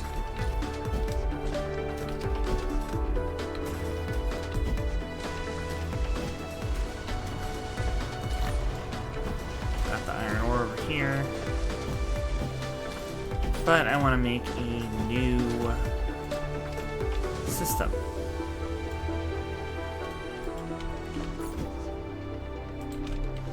I want to make a series of arc smelters that are going to create magnets.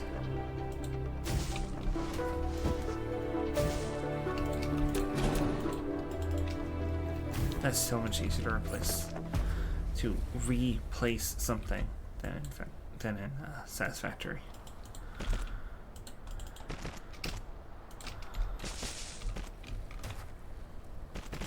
Oh, I need sorters. I can make lots of sorters. Hundreds. Great, because I'm going to need hundreds.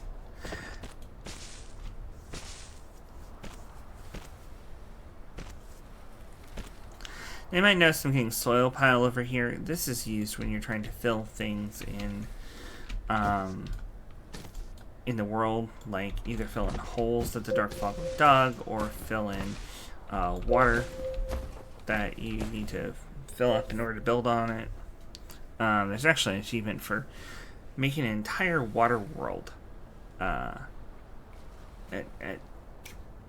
it's not making a water world into all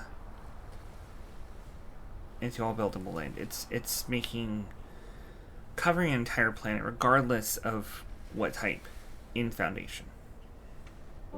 I believe there's an achievement for that specifically. It's covering an entire planet in Foundation. And you can also put patterns in the Foundation as well, which is interesting. Kind of decorate the planet.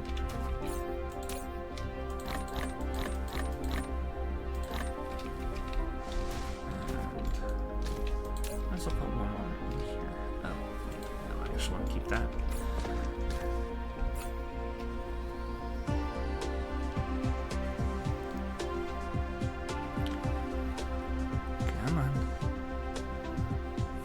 Crafting.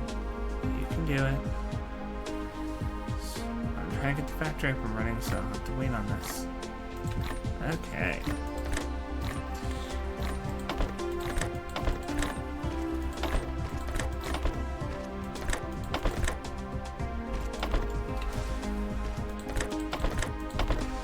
There we go.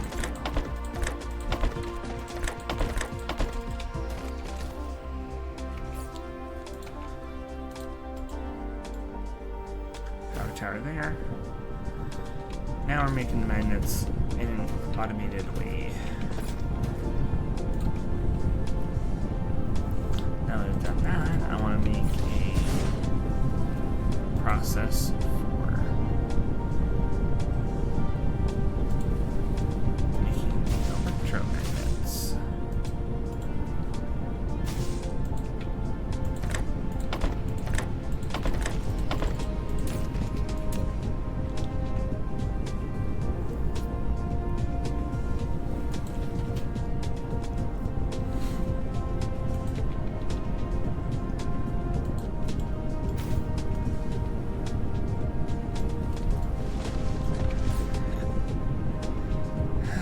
I'm gonna need another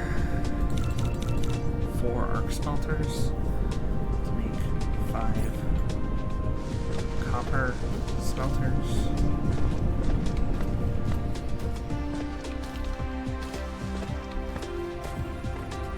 That's gonna be a whole thing.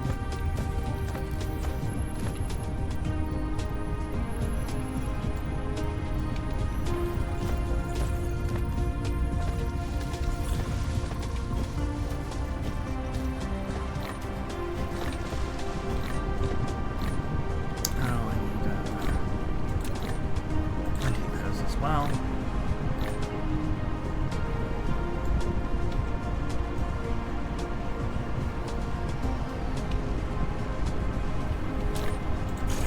Oh. I missed one. So I do actually.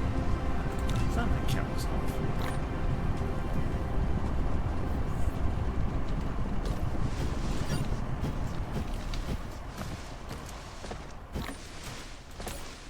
Research complete. Alright.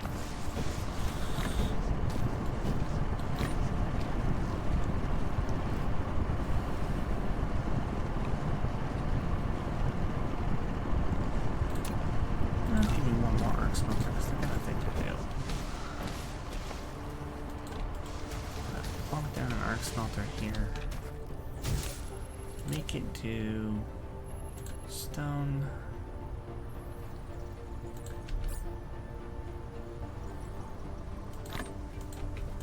Feed it from here.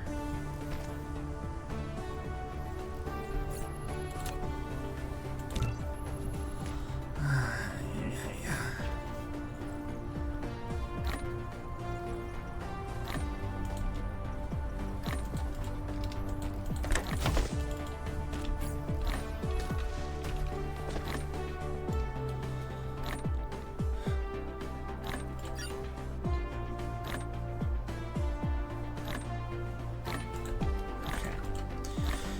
Now I've at least got something making stone.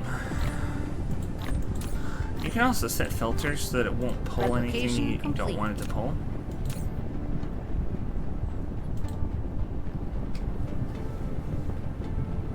And those filters can be very important. Sometimes it can be very annoying because when you shift click to copy something, it also copies the filter settings, which can sometimes be good and can sometimes be very annoying. When you don't want it to copy the filter settings because you're trying to make a, an additional facility, and you have all these filters set, but you can't clearly copy and paste it with the blueprint function, so you kind of have to just do it by shift clicking, and then of course it just copies all of those things, so you have to shift click this, make that sorter, shift click the other thing, make that sorter. If you try and do all three at once, you end up with the incorrect filters set. That gets annoying. Minor complaint. Minor complaint. Mostly player problem. So skill issue.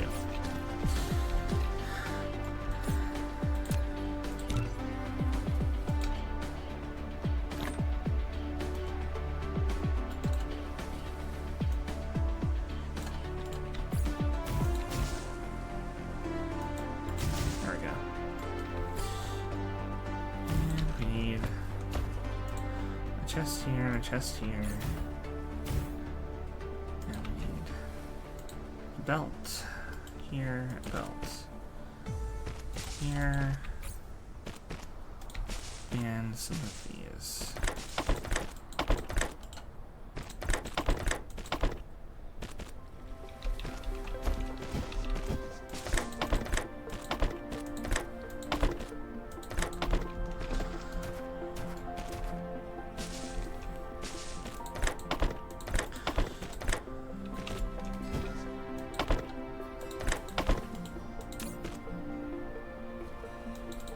Alright, let's see here.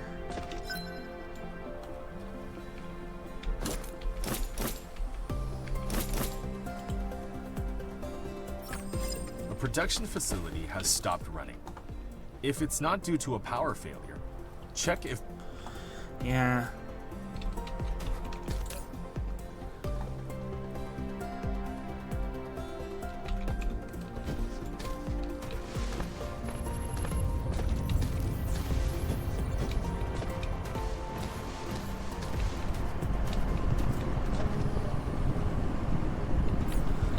Alright, so we're gonna want this here.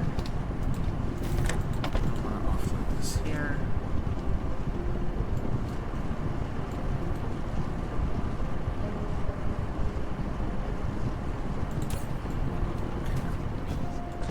So that works.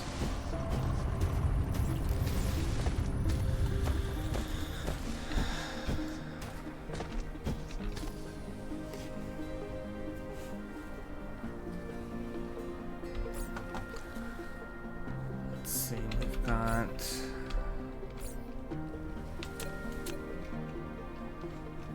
I need steel. Plenty of it to make those. Indeed. Research complete. Okay. So I'm just gonna do like one arc smelter for this. For the steel.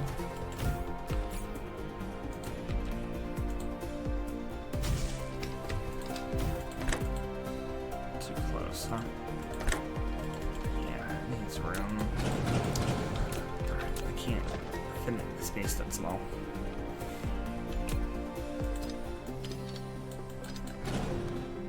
Gonna go ahead and do that. Make this more compact.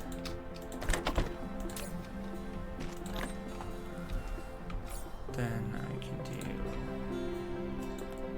this, this, and that.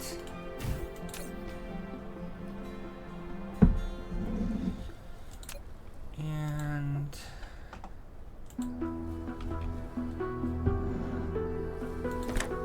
no factory stream would be complete without some coffee.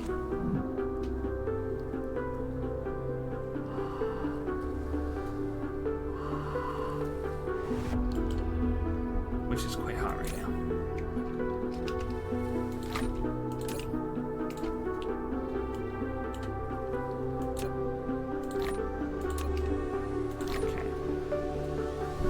The reason I'm putting 99 in here is because this requires 3 iron ingots to make 1 steel.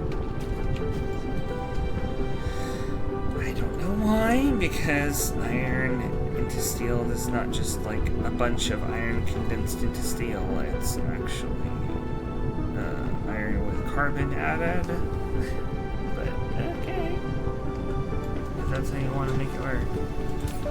At least I don't have to get coal and use coal and iron to make steel, like every other game. Kinda nice, you can just take iron and make it steel. This is one extra process. So, this is also going to be necessary for me to make some of these machines, which I'm going to need in order to get my energy matrices. I'm kind of speed running the energy matrices because I really want to start making the distribution system.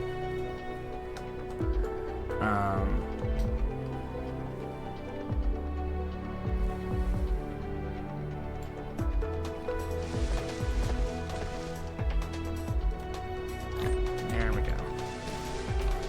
Matrix slab.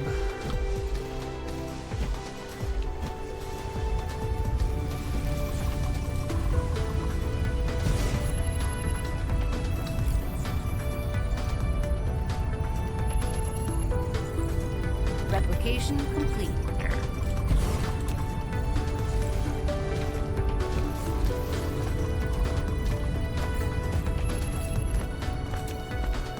Ah.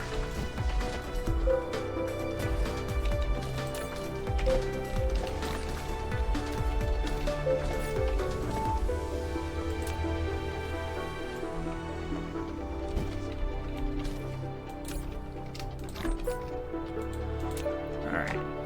I'll make another 20 or so of these wind turbines because we're getting low on power when there's a lot of machines running. And there will be a lot of machines running.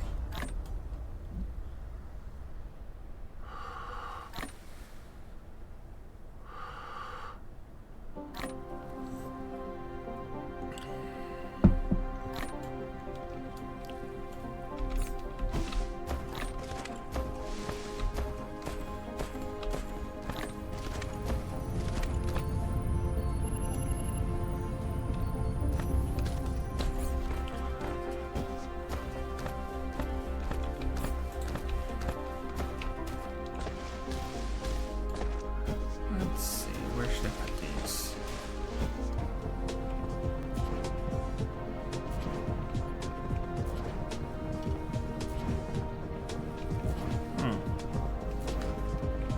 Did my internet drop out for a little bit there? Because it looked like it was disconnected. Ooh, yes. Yes, indeed. It dropped out. Man. I don't know what is up with our internet, but this is the second time that it has winked on me when I'm streaming, and it's... ugh.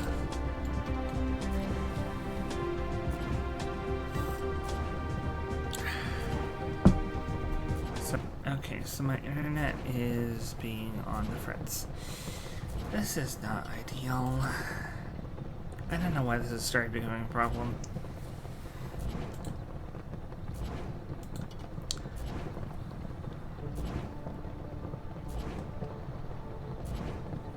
Okay. Are we back on now, finally? And hopefully to stay? Because it's very annoying when this happens.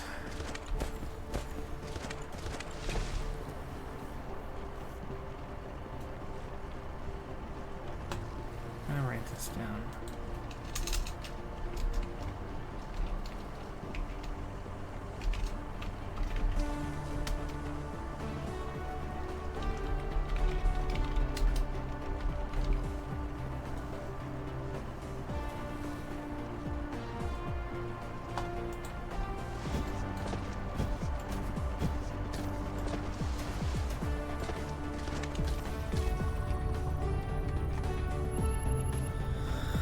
Okay, it looks like the connection has been restored. Finally. I'm glad that everybody's back. I can actually see that I have 4 viewers now. Yay! Gosh, I don't know what was going on there. Research complete. So, we now have... Rare ores are distributed on different... Yes. We'll get to that eventually. So, right now, I'm going to move all of this over here.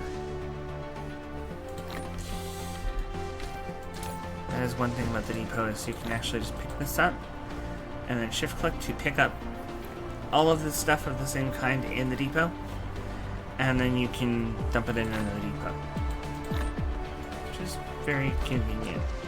And you can do that with like multiple depots and have a ton of stuff in your mouse hand, and then fly to a different planet even if you wanted to. If you really wanted to do that, you could.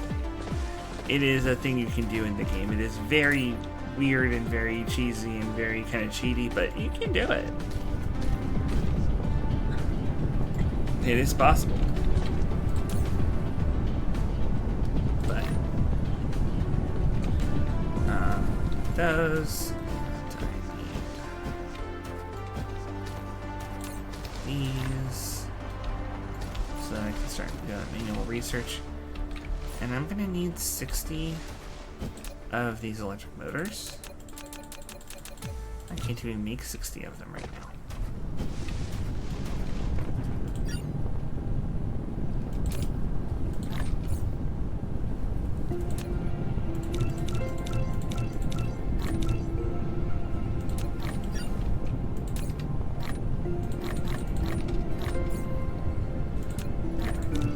Now I can make 60. And then I have enough on hand for that.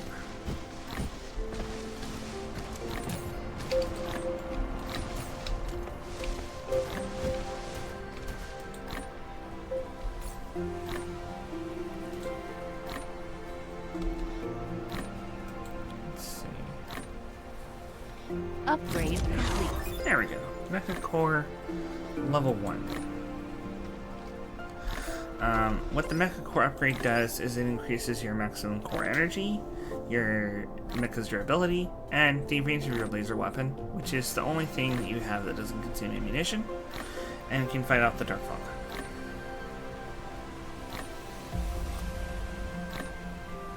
It consumes some of your mecha energy to fire it, but there is no ammunition. So otherwise you have to use resources to make items, and then shoot those items as a consumable at enemies, which in a very finite resource setting can be very bad. The idea of having to shoot rockets or bullets or something at the Dark Fog in order to stop them when they become aggressive, when you have very, very limited resources, is a nightmare that I can't even imagine how people handle. People who play this game on those kinds of difficulty settings must be very, very skilled. And I apologize that you're not going to be getting that here. This is a chill mode kind of one. Replication complete. But if this interests you, absolutely go ahead and seek those kinds of people out, because they absolutely do exist. People who run on those kinds of difficulty settings.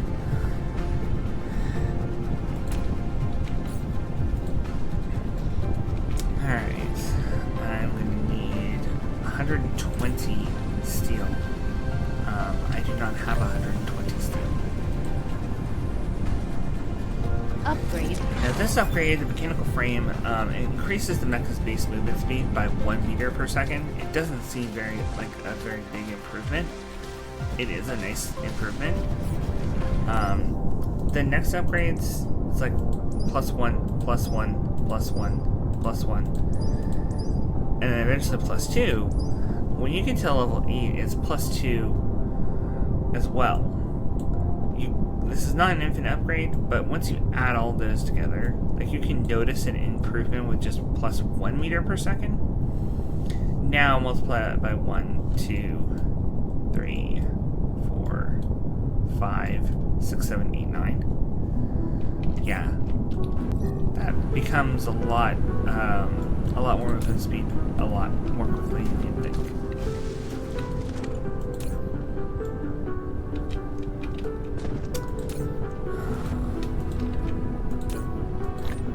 Plop those in there.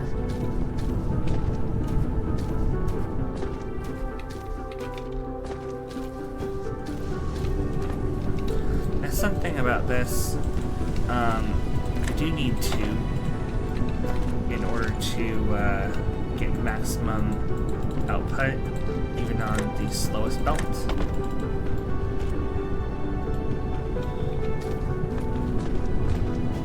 Which is something I probably should have set up before. But I will at least set it up now.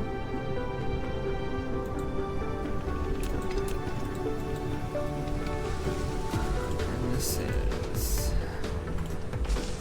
in, this is out.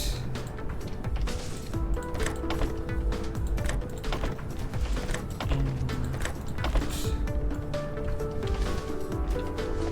Alright. That's not full yet.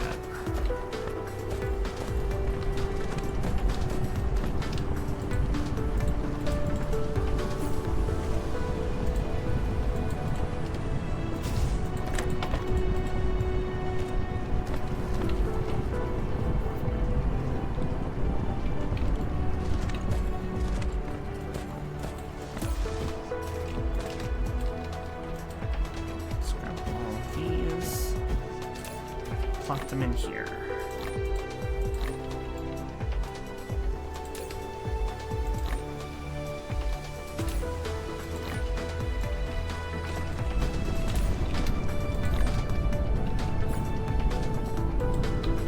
All right. Fortunately, we still need more. 3, 4, 5, 6. Keep going, arc smelter. You got a long way to go.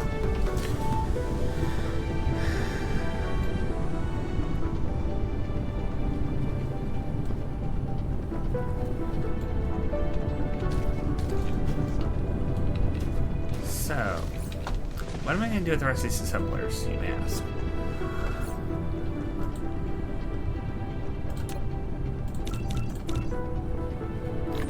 Amazing. I have this many of those. That's done.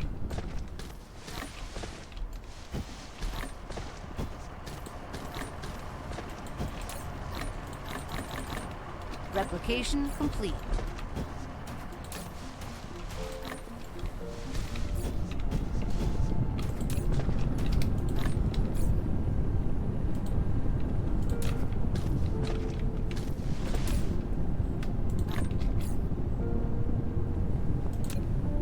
Okay. So you may ask, what is going to happen with all these other assembling machines? Simple. I'm going to have them assemble other parts. So I've got something assembling the gears. I've got something assembling the electromagnetic, or the magnetic coils, rather. I need a circuit board assembler. I've got one over there, just like I've got one of these over there. But I'm eventually going to be disassembling that entirely. Once I have the distribution system up and running, and this part of the factory is where I'm making all of my mass parts.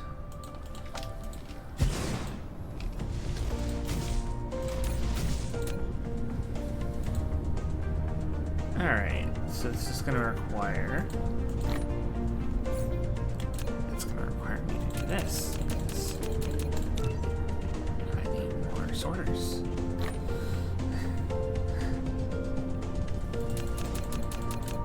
Always need more sorters.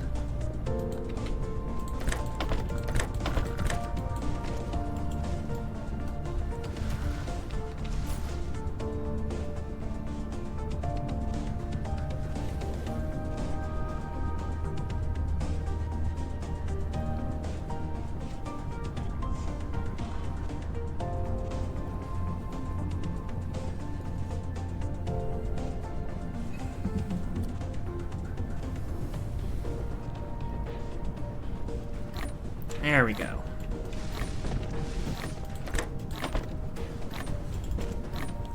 Replication complete. That could be a little bit closer, actually. And yeah, when you shift copy something, it does copy the sorters that are attached to it and stuff. So, that, I mean, sometimes it's good, sometimes it's bad. You can press that to remove the sorters. So, if you want to just place the building, you just hit the grave key. That's what that's called. Apostrophe.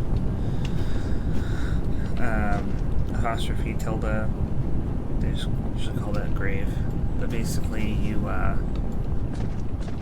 hit that, and you can just get rid of all the sorters if they would be in odd spots. You just want to put the machine down.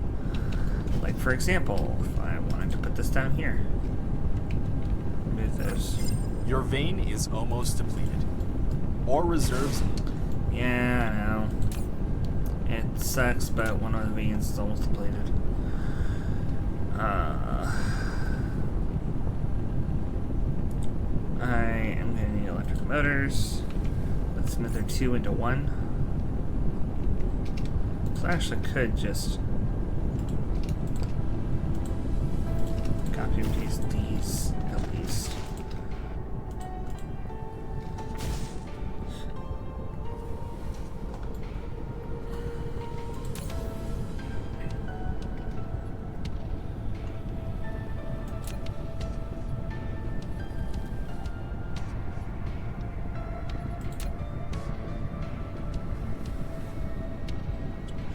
Oh, it's actually 3 to 1.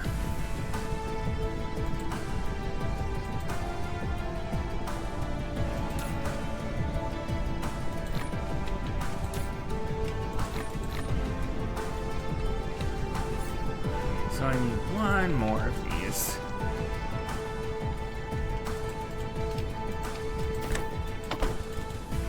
There. So that's going to create the motors.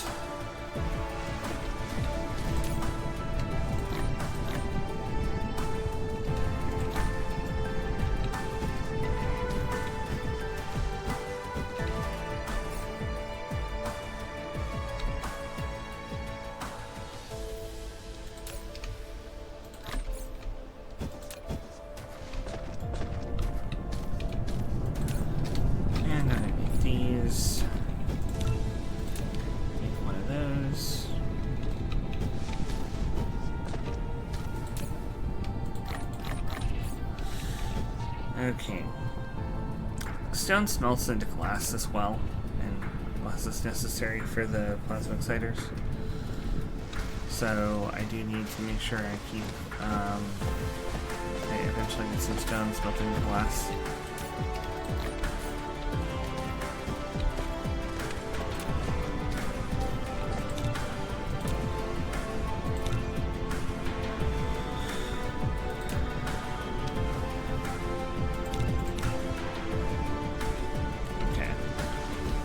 This is at least going to get us to start making the red cubes.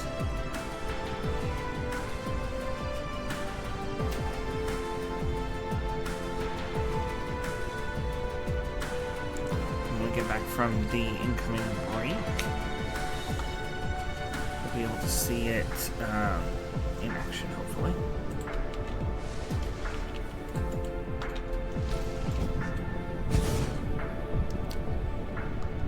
Crude oil seed, oil extractor.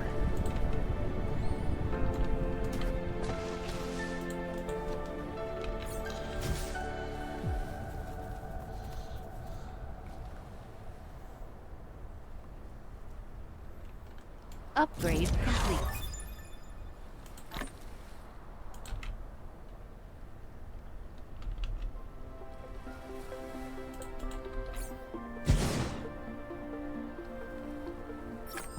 This facility produces various products. To filter its products, you need to configure sorter filter. When building a sorter, press tab or arrow keys for filter configuration. You've built a storage tank, which is more suitable than a depot for storing Replication liquids. complete. Each storage tank can only store one type of liquid. Storage tanks can be stacked vertically. Once the storage tank is dismantled, extra liquid will fall to the ground.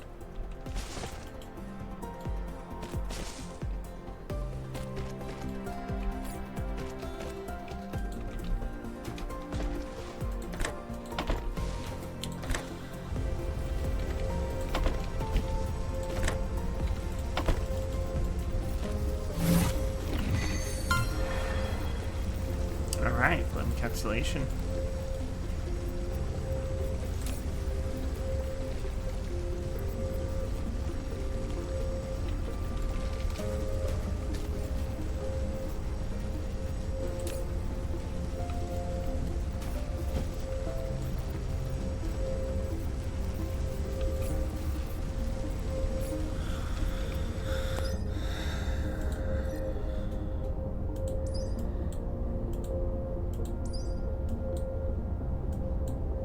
Upgrade complete.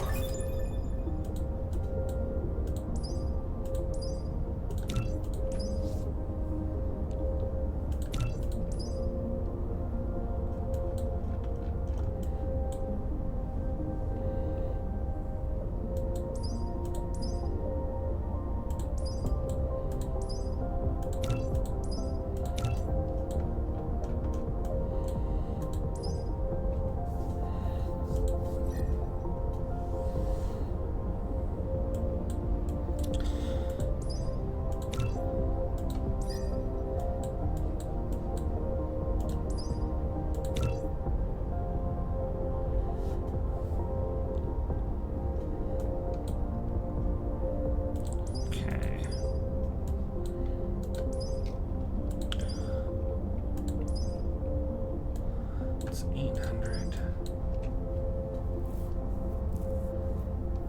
Okay, so that's 800 plus 1,000, 1,800, 2,200, 2,600.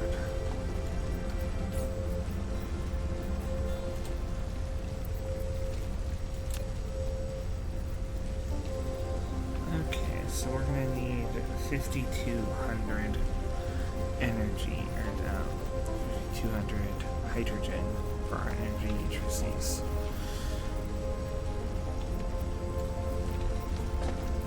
That's a lot. But we can do it.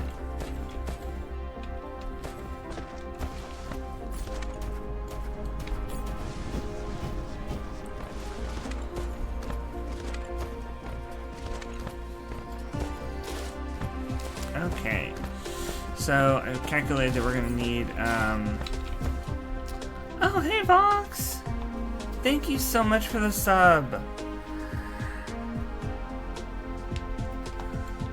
So,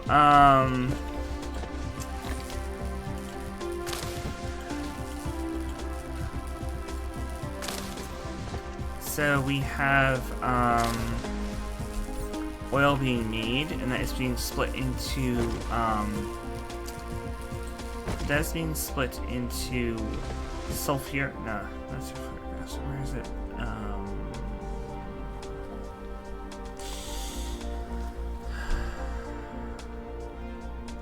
There. It's being split into refined oil and hydrogen. Hydrogen is what we need, actually, because we are using the hydrogen to make energy matrices. It is going really well, actually, Vox.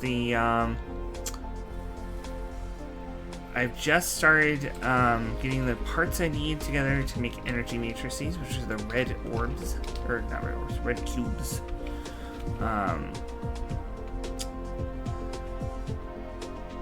And that will let us research a lot of stuff that I really need to get started on making a true factory out of this planet. The problem is that it needs a lot of hydrogen, and it's going to take a very long time. So I'm trying to get started on it as soon as possible.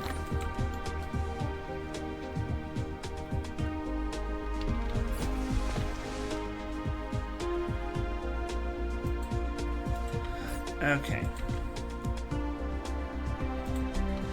There we go. So this is going to serve two purposes. I am creating a store of coal here so that I can turn it into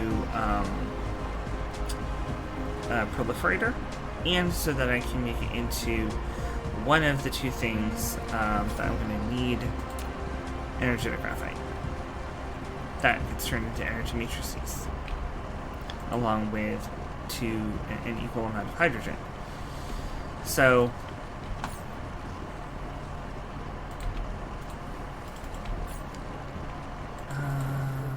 need some more of that. I don't have enough.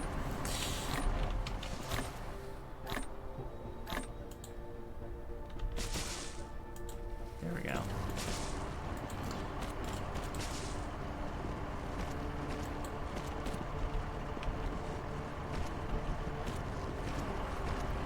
Gonna come out just a bit.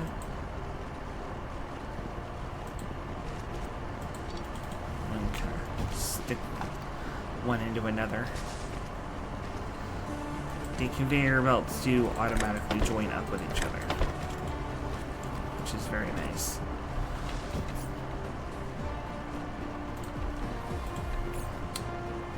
I don't have any arc furnaces. I don't have any iron either.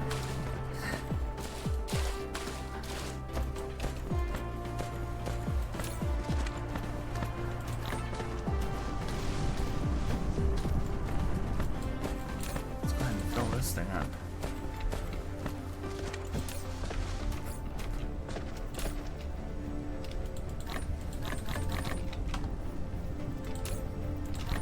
Some of that. This. That here. That here. We've got things cooking. Put another 1,000 of these in here. Might as well take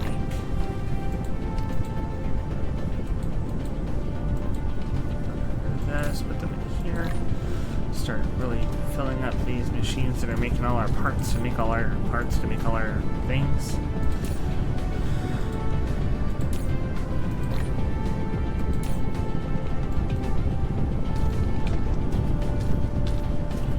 over here we've got some of these.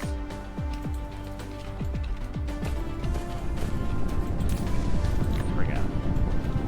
Now we can start making actually these engines.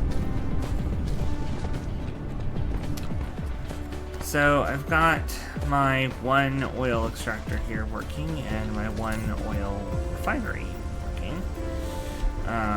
It would be really nice if I had more oil refineries. I can make a couple more.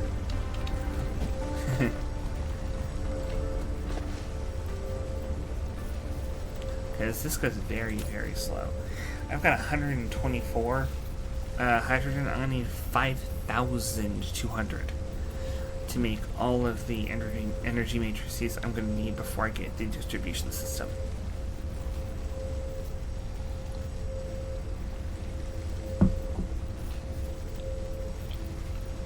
Now, another big difference for Satisfactory between this and Satisfactory is all of the liquids and gases are just items. They can travel conveyor belts. They don't need any special things like pipes. They can also go into inventories, but it's very, very inefficient. They only stack to like 20, and you need thousands in order to get anywhere with them. So it's very, very inefficient to use them without putting them in storage tanks.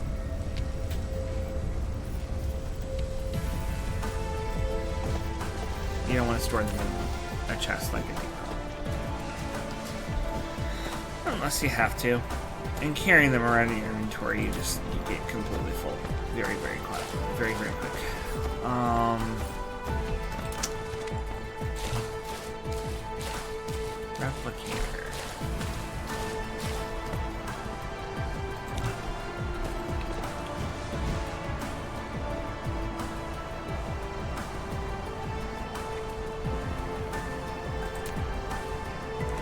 I do need a couple of spiders, actually.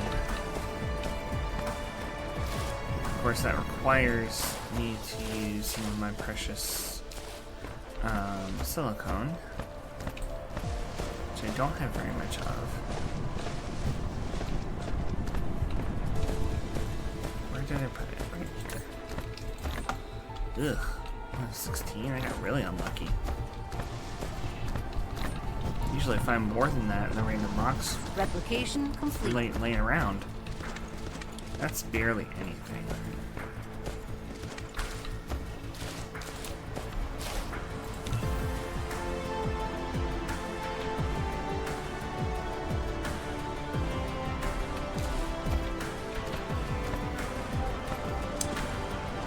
So I think what I'm going to end up doing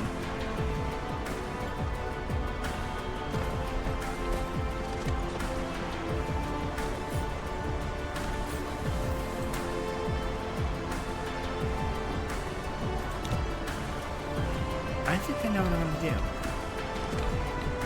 I'm actually going to run this on its own power grid. Separate it from the rest of the power grid so that it will not ever fail to make proliferator. I'm going to use the proliferator to make proliferator, or more of it, and the energy, or the energized graphite, and run a long conveyor belt all the way over to where I'm going to be using my hydrogen and energized graphite to make the energy matrices, so they will be a little bit more efficient complete. than the base. So I won't actually need 5200 in order to get all of this stuff. That will significantly cut down the amount of time I just have to spend doing this. I'll cut that off.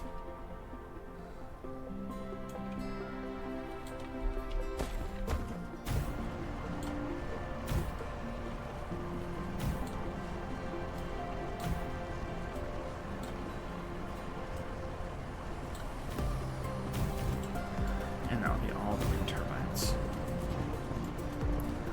Hopefully I can run this efficiently enough that it doesn't run out of power. This is a lot of machine right now. Alright, so I want this to come out of here. Oh. Actually, I'm lacking the items.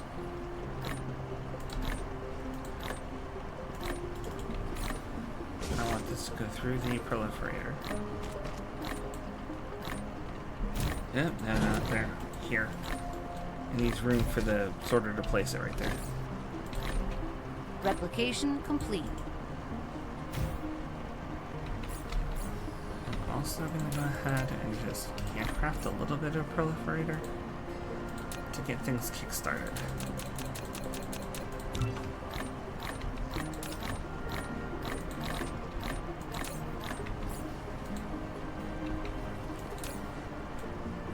There we go.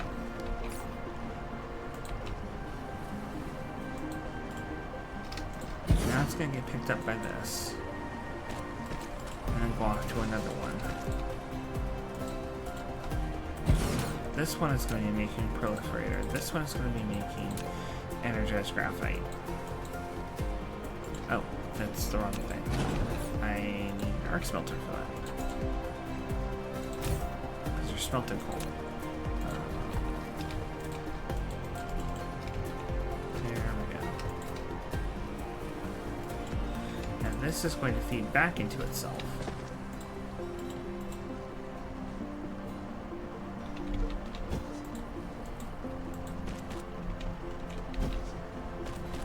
Huh. Okay. I'll just raise it up here. See? That's as high of a slope as it can take.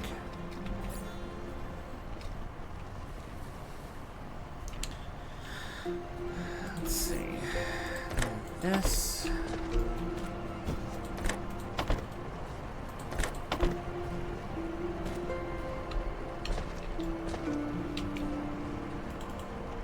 There. Now it is self-sufficient.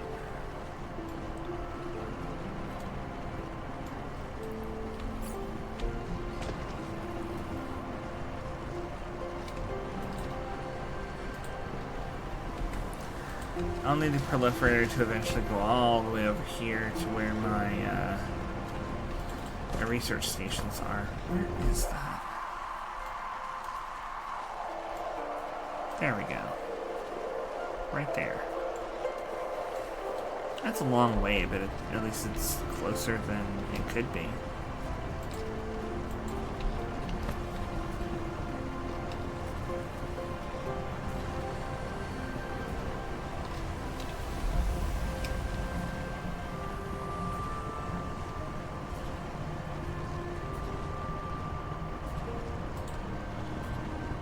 There we go.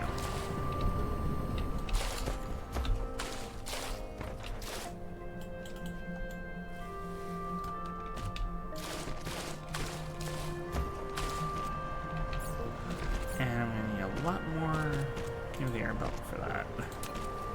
Need a lot more.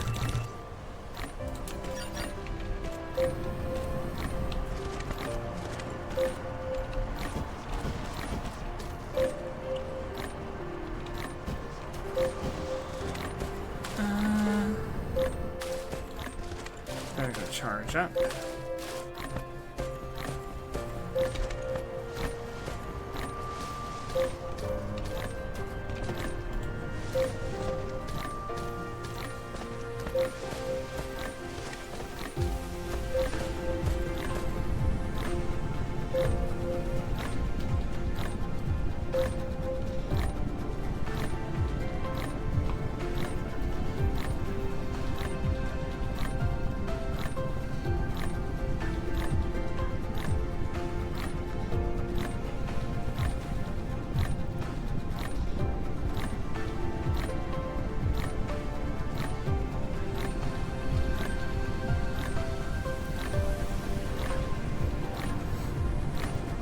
Okay.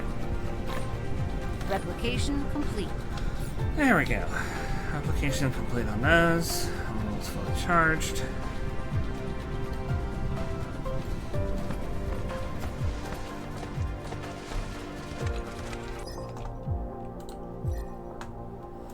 Did I not ever actually make the drive engine? Okay, look, I'm gonna actually get rid of all these right now. I need a drive engine.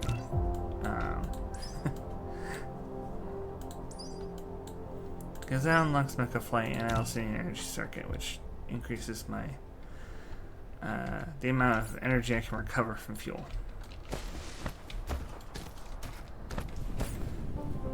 Engines, these require lots of copper. I can make 50 of them. There we go. And then I just gotta pick up a bunch of coal. Make some of this. And make sure I take with me 60 of this.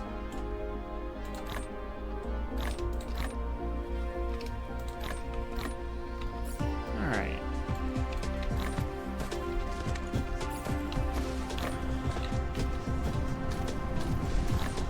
So, bring the proliferator all the way over to this thing. Go up high enough.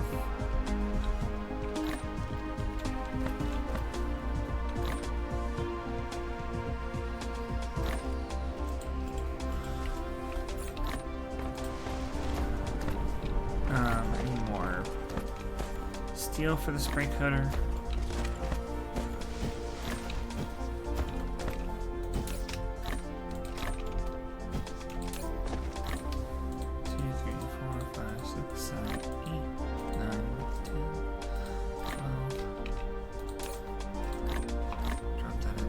Steel.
Replication complete.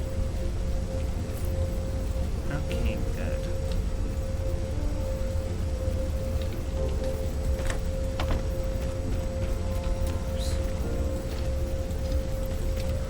That's not what I wanted to do. I want the refined oil to come up here. I want the hydrogen to come up here, here. Refined oil to come up here. There we go. Now we've got some better production on the hydrogen and the refined oil, specifically the hydrogen.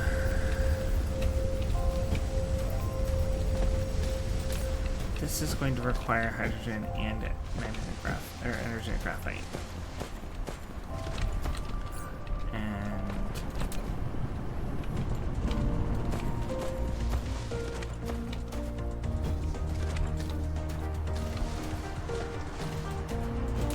stone. This requires glass. And these.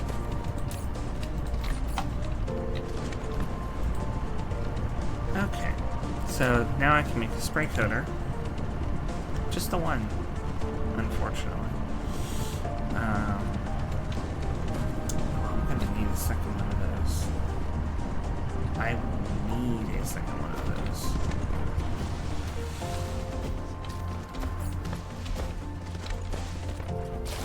I may have to make something that can refine stone into silicone ore because I need a bit more than I have. Wait. You Replication are complete. supposed to connect up to here.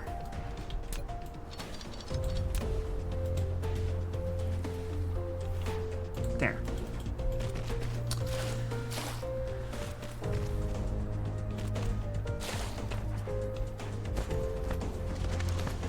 Okay, so I'm gonna do what I should have done before, which is put an arc smelter over here.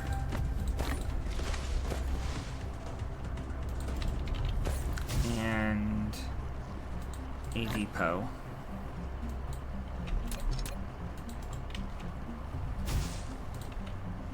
Connect this up. Make this. Do that.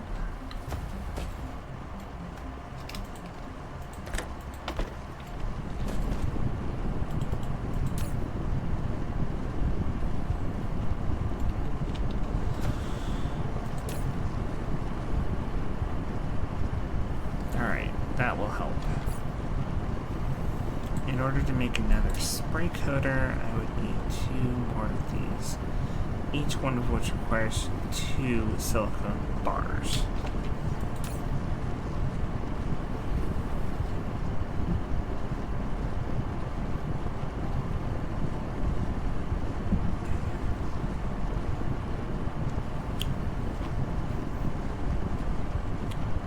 It can scale up very quickly. I really need to find a way to make Twitch chat pop up over my game.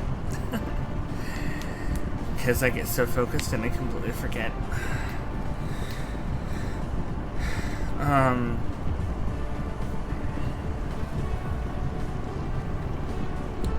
But yes, it does scale up pretty quickly if you work really hard at it.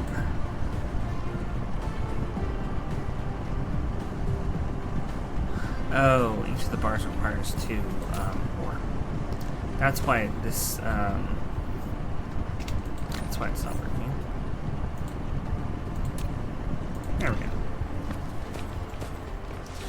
So, the reason I'm so focused on spray coaters is because I want to make the most out of what I'm, out of these matrix slabs in particular. And so what I'm wanting to do is I'm wanting to spray coat the hydrogen. I'm actually going to need 3. So I have to spray coat the hydrogen and the energetic graphite, all of the materials, in order for it to give me bonus. Give me a bonus to production. If I, I'll need 4. Oh no. Basically you have to proliferate all of the items that go into something in order to get an effect from it. So I have to spray coat both of the matrices that go into the research. I have to spray coat both of the items that make the matrix if I want to increase the efficiency of making matrices of a given type. So now I have 3 spray coaters. I need 1 more.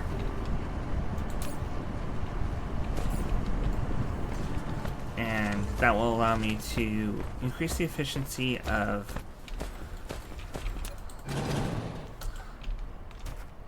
the creating the energy matrices. So I'm going to Replication complete. put a chest here and a chest here, and that will take the hydrogen and the energetic graphite in that order and put them in. On the way in,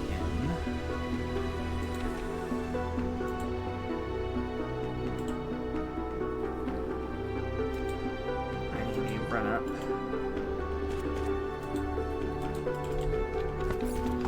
for the spray coater.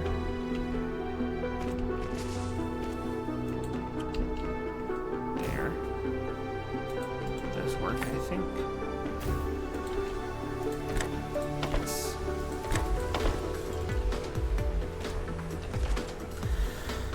So that will spray both of the materials before they go in here to be processed into a matrix. Then I can put the matrix labs that will actually do the research over here.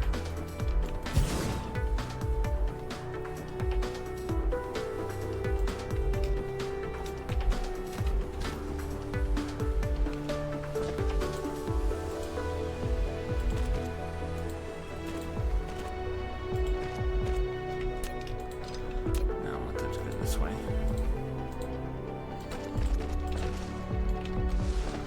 Yes.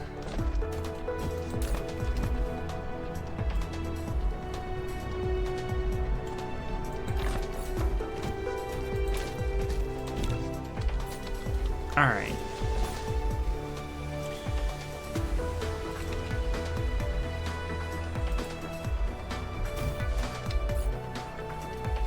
Once this is created, then I'll be ready to start making energy matrices and starting the research on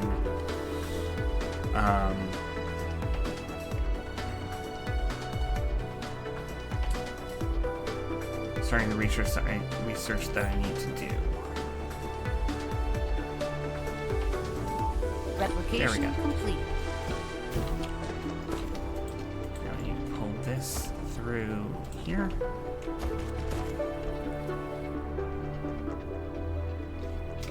Up one.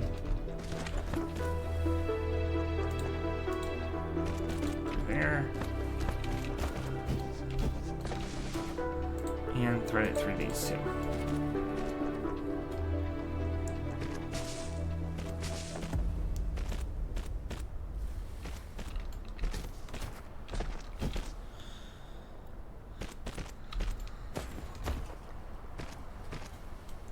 There we go. Now that proliferator will soak all the things that I need it to. This can be doing the research, pulling.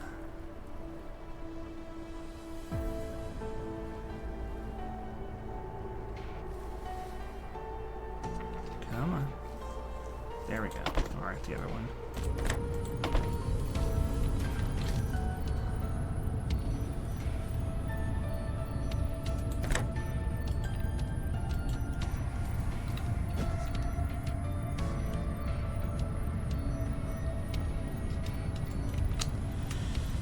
The angles are getting kind of annoying.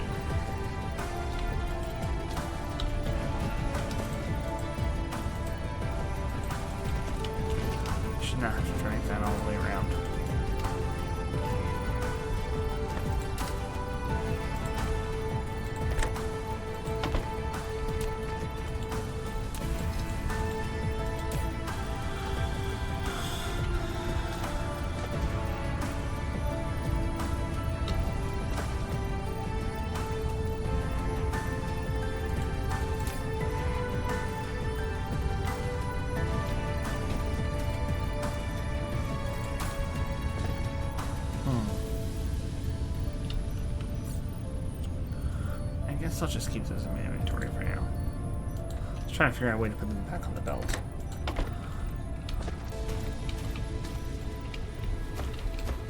Alright.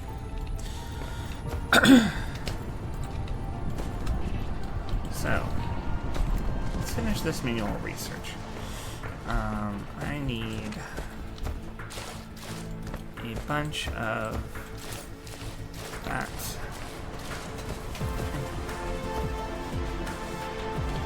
And this. And I need this to start making graphite. And a ton more of these. But I have a place I can pick up the actual gears from, so I'm gonna go do that instead.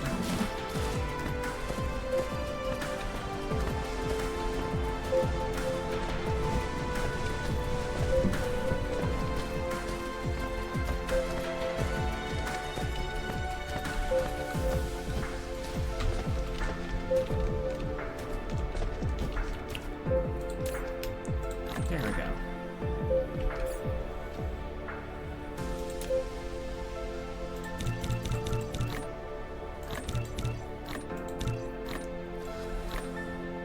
Awesome.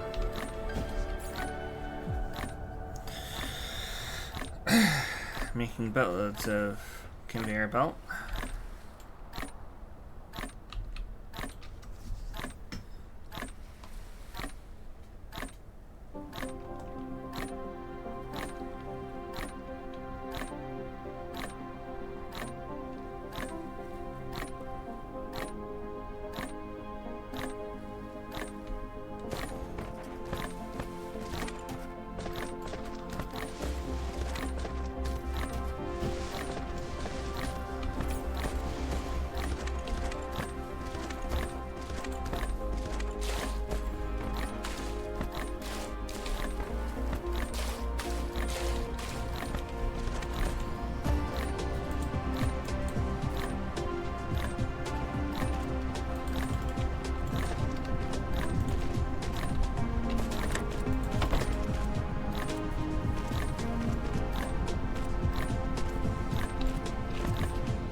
Replication complete. Alright.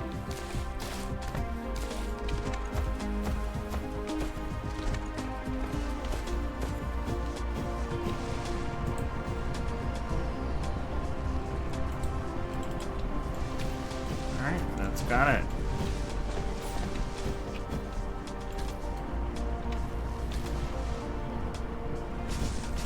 Now just to lay all this track out.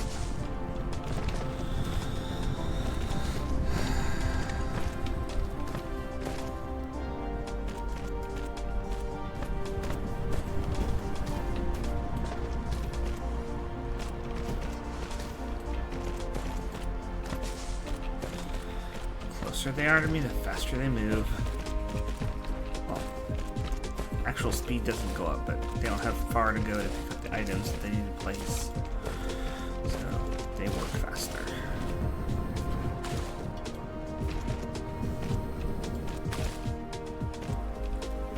There we go.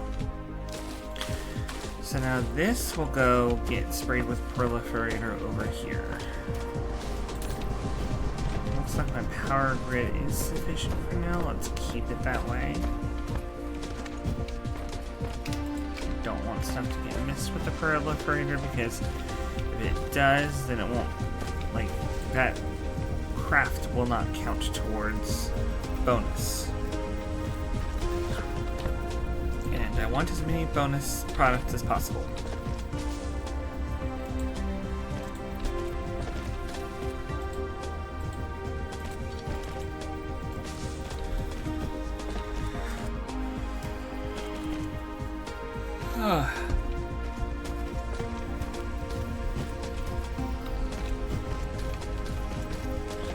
I can't actually tell how long I've been going. There we go. Okay, we've got about an hour left. because I cut out somewhere in the stream, lost connection, so it restarted the timer.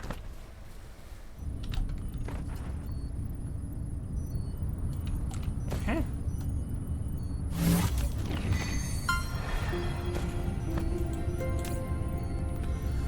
I have produced my first energy matrix at almost 3 hours in.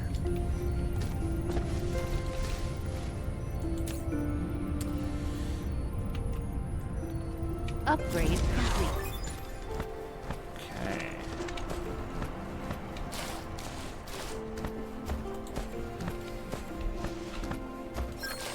You're now able to fly.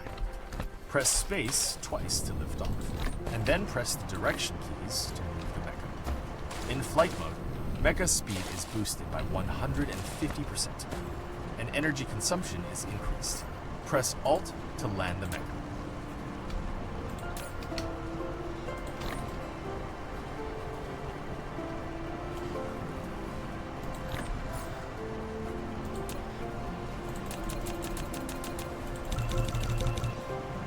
Just gonna make those by hand.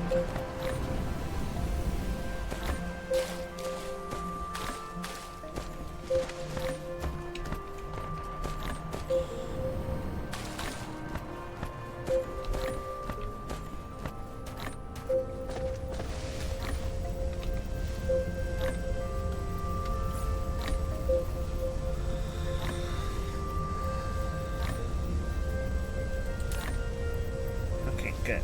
This isn't pushing me over my power consumption.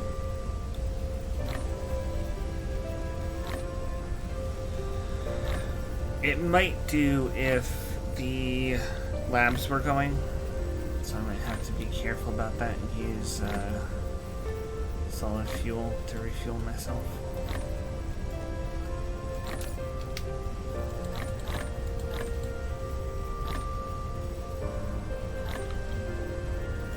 I'll carry some with me.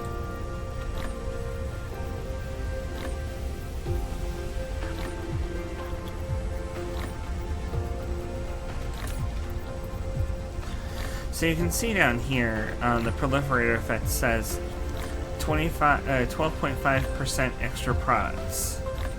So for every 8 crafts it does, it will make an extra product. In this case, it is producing the energy matrix. And then over here, after I actually select a technology that it can help with, let's go ahead and select drive engine 2. Oh wait, I need mecha core level 2. Mecha core 2. Drive engine 2. There we go. Replication complete. Upgrade complete. Okay, so now we can see that this is making 12.5% extra research per matrix that it consumes.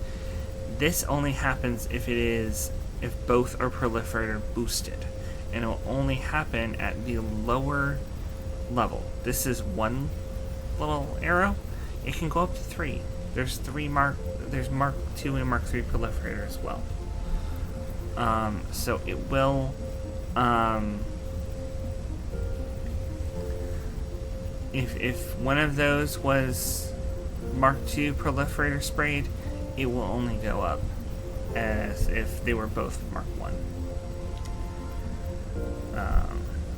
It will not average them out or anything. They have to be at the same proliferator level, which is a bit annoying. You can see why losing power and the machine slowing down can make things a little bit dicey when it comes to proliferator. So having a constant power supply and never going under is very important here, just like it is in Satisfactory. But realistically, it only matters if you're using proliferator, which you probably should be. It's more efficient. There's no reason not to. It is an extra thing you have to worry about. It's an extra building you have to put on all of your conveyor belts, and it's an extra item you have to craft. But it does help. It helps a lot.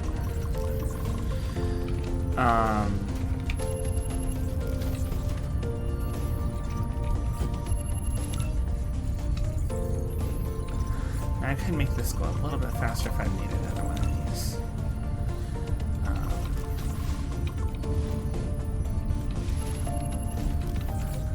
I believe I can add an extra tier on the top. Replication complete. I can't. Alright. So this will fill up another lab and actually process even faster.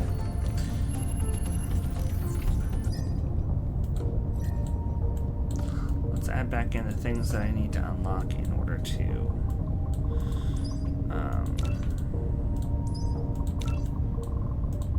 get what I need.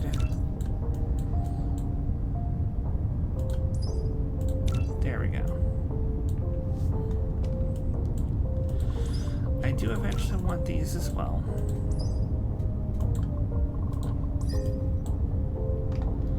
Which that requires vertical construction 1. Useful. Okay. So this is going to research the mecha core to level 2 and the drive engine to level 2, which allows me to use mecha cruise. That is a very, very important research. This is how far you have to get in your research in the game in order to fly to other planets. So the whole thing about leaving your starting planet and getting to another one in an hour of playtime, Upgrade. this is where you have to get to in order to do that. So you can see how speedrunning strats would, require you to really streamline your research and really streamline your building to make everything going into getting this one upgrade at all costs so that you can get off the planet.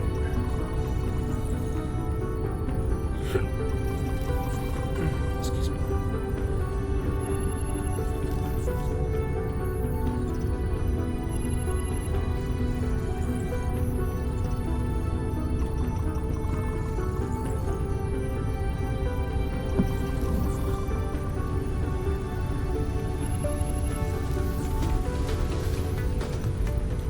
And now this is being limited by this.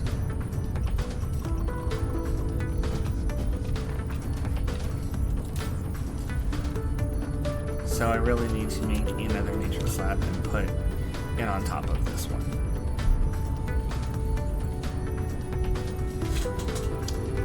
I'm going to duck out of the view of the... Replication complete. Duck out of the view of the phone for a second. Because I need to get the charger. Because once again, just like with the Final Fantasy stream, this is going a bit longer than the phone's battery can handle. It's actually going normal length, but the phone wasn't fully charged. Okay. Research is too slow. Build more matrix labs. Yes. Multiple matrix labs can contribute to the same research. Build more matrix labs and set them to research mode and ensure sufficient supply of matrices.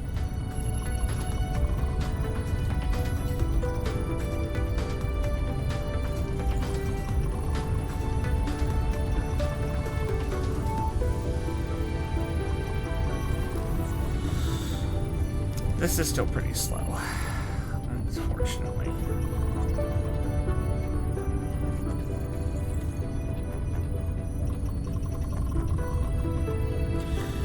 Honestly, the better option here would probably be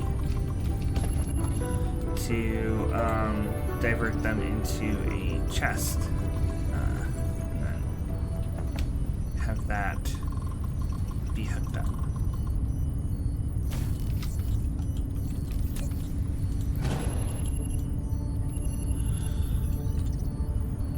If I could fit one in here.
figure out how to create a buffer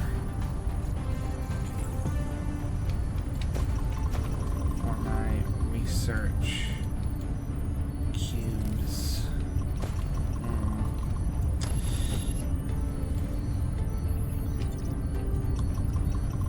It's not a great way. It's not going to be super spaghetti. But, well, this is factory game. It's going... Factory game is spaghetti. Always spaghetti.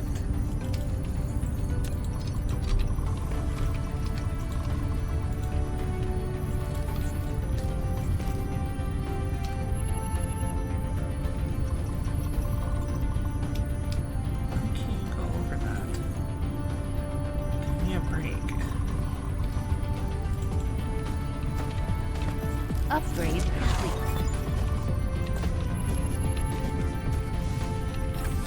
You're now able to cruise.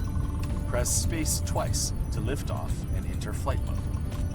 Hold the key for forward movement and space in flight mode to reach a certain altitude to activate cruise mode.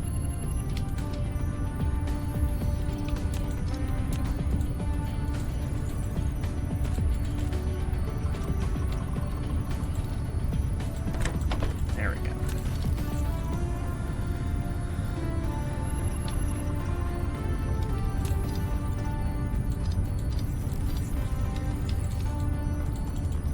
Yeah, see, I feel like that's still a major problem that they had to fix in this game is getting those to connect from all those angles that I was trying to and couldn't.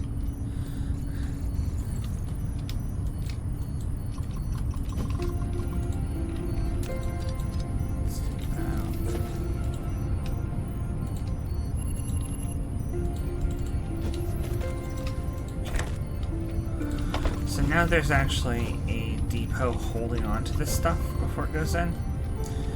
I'm going to do the same over here so that when I'm not producing or when I'm not using stuff for research, it gets stored here.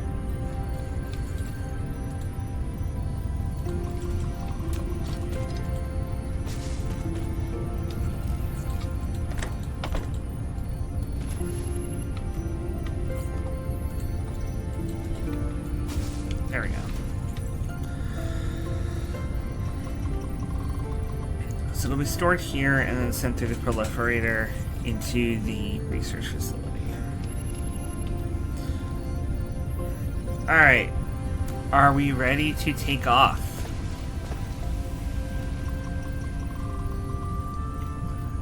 First, I'm going to drop a save here.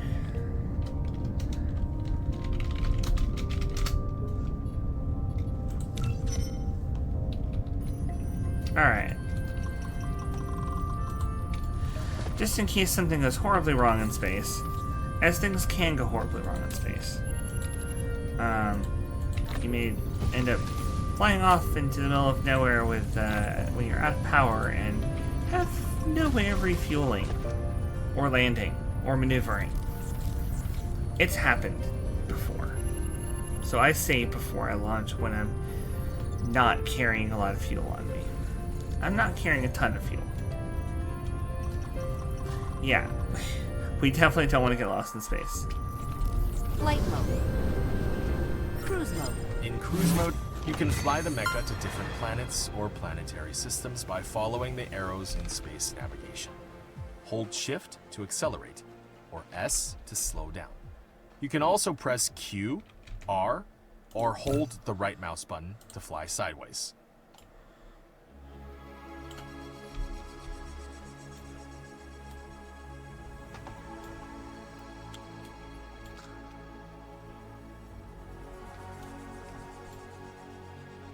There we go. We are in space. And you see how quickly accelerating burned my energy up. I just ate energy really fast.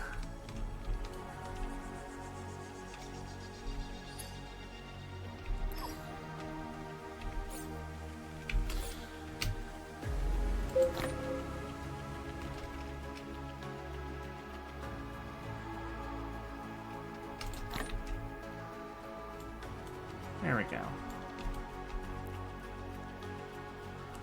I've got some fuel in there. And I have a reserve. My backup is these hydrogen fuel rods that were actually in the landing pod when you decommission it. It gives you some starting resources, and those are some starting resources it gives you.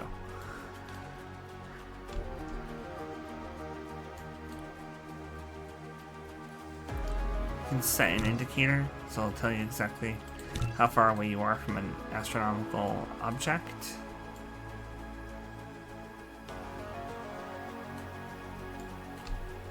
I'm gonna go check out this hive, because I've actually never checked out a hive in the game before. Never really got that far. I was always fighting the things on the ground and the floating thing above it that kept making, you know, recreating the ground area.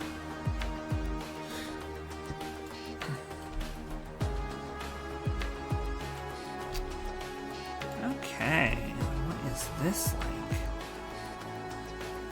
No fear, because they're not going to shoot back. They're on dummy difficulty, so they can't actually fire back at me.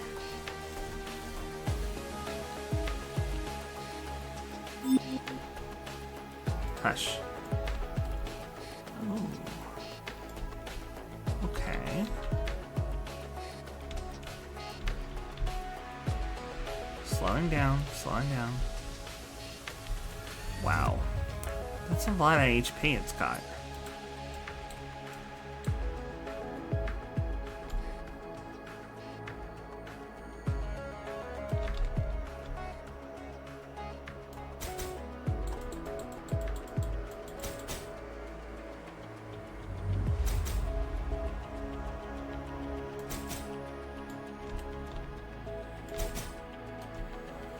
I can be shooting all day long and it won't actually matter to these guys. That's actually me shooting it, not it shooting me, FYI.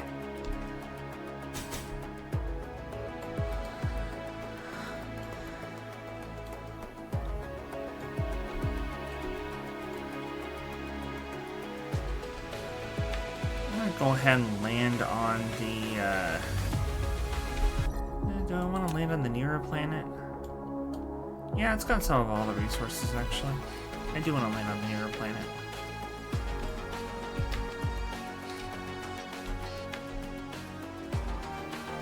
I will save landing on the lovely tidal locking planet over there, until I actually have the resources to start doing stuff on it.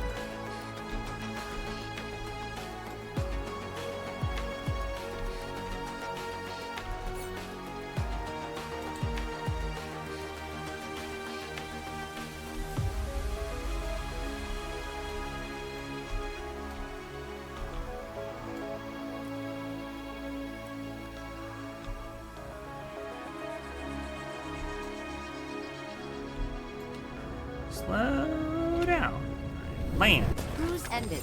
Warning, warning. You're about to intrude dark fog patrol range. They're highly likely. Okay, yeah. They actually can't shoot that, so don't worry about it. Now, you see I can shoot these guys. It'll automatically shoot.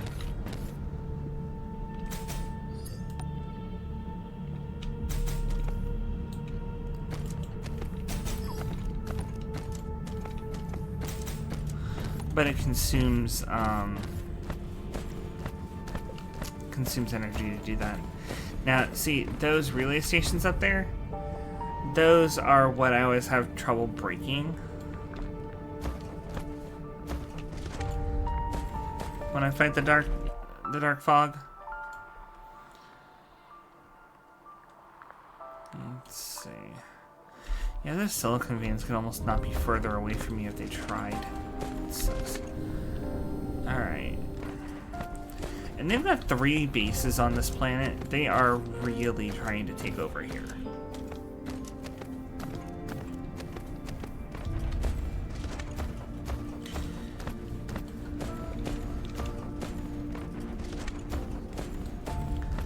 As you fight them, they do gain experience and level up and become harder. So you do have to anticipate that and kind of come at them with overwhelming force. Because you don't want to, like, feed them experience.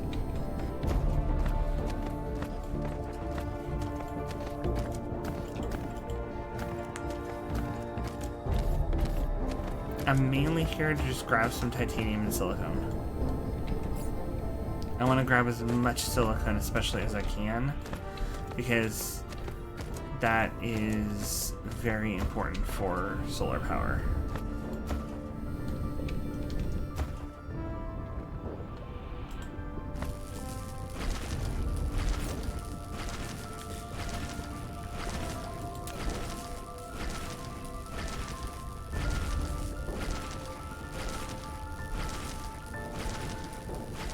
Because the high purity silicon requires 2 silicon ore per. That's 20 I needed just to make 1 solar panel. That's quite a bit.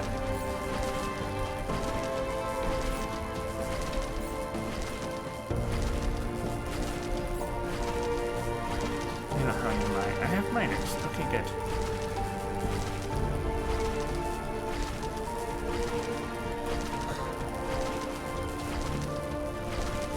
Replication complete. Okay, I want to put that down here, and that down over here. There. Now, the power tower here is recharging me as I am mining. So if you come to a planet with not very many resources on you, this is how you kind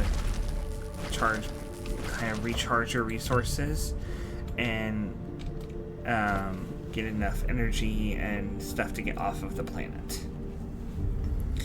and get back home.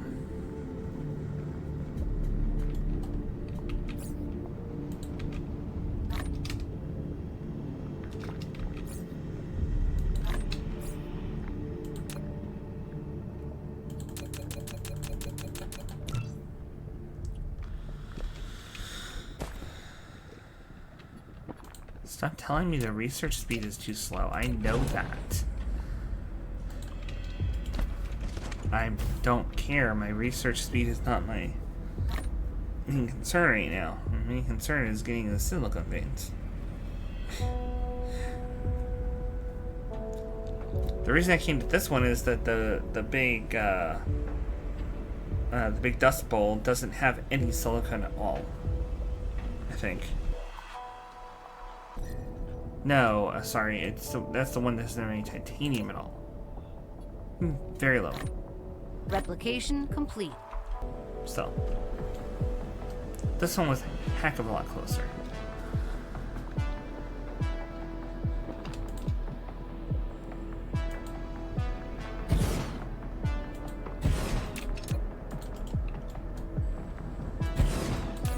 There we go. Still not very efficient, but Icarus is a very thirsty boy. Needs a lot of power.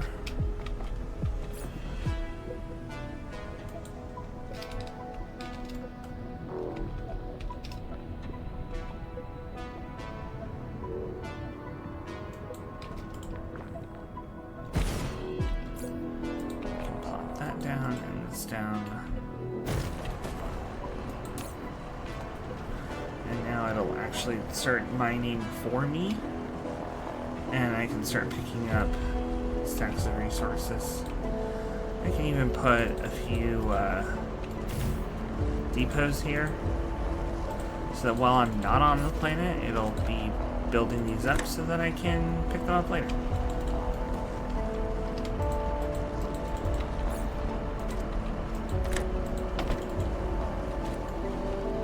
See? If I do the same thing with a titanium vein, then I've got both of the rare resources that are not available on the starting planet. Just mining away while I'm not even here. And I can pick up as many stacks as I can carry and take them home.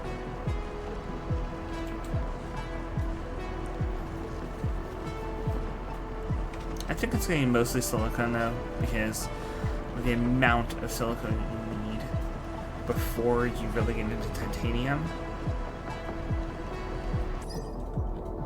If I'm correct, yeah, Interstellar Logistics Station does require you to do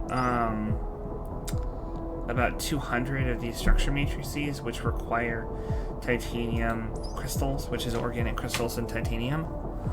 But 200 is really not that hard to get at all, especially if you're using Proliferator to help out and help out the research speed itself, because you get extra research speed out of each matrix when they're all proliferated. So if you really make smart use of Proliferator, you can change that 120, or that 200 down to like 150.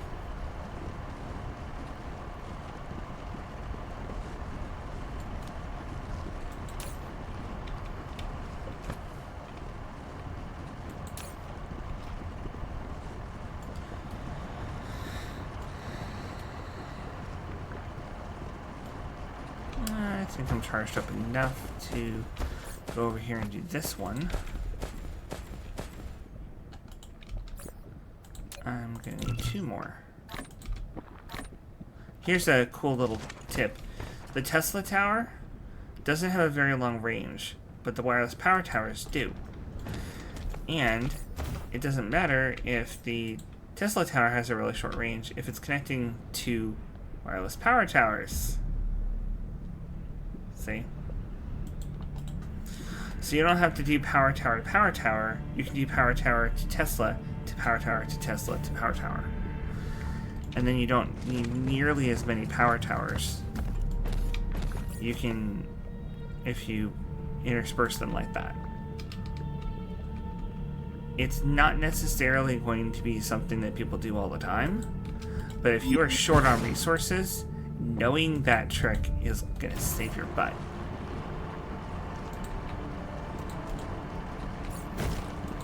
And if you're trying to make an energy network that spans the entire planet, like I'm going to do on the Dust Bowl, you absolutely need to use that technique, because otherwise it just becomes way too many of these to actually be effective. Now, this closed because there's no sunlight hitting the solar panels right now. It's still bright, but because the sun's there, they've stopped working.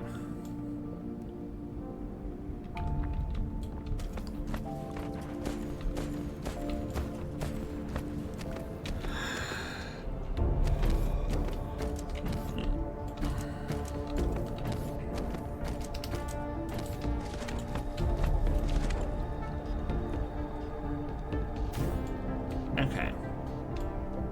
Research complete. Yay.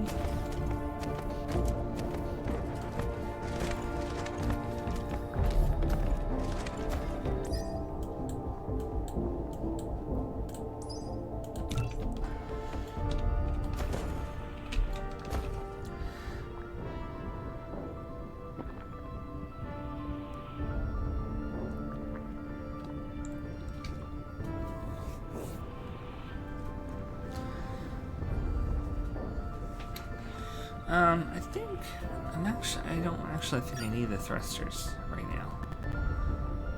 No, I don't need the thrusters for the logistics, or the distribution logistics system. I will need the thrusters eventually. So I'll queue them down the line, because I can't do that without the planetary logistics system without the thrusters. Because these little guys, this logistics drones, have thrusters on the back. So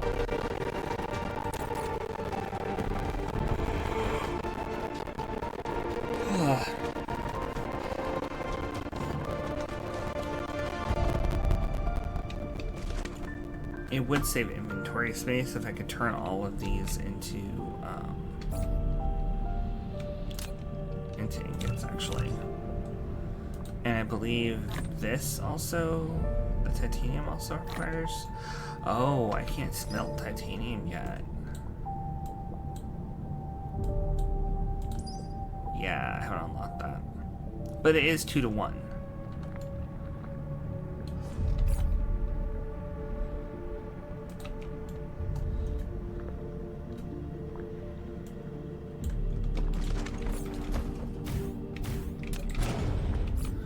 So actually having these working on that and feeding into here would be better. More efficient on space.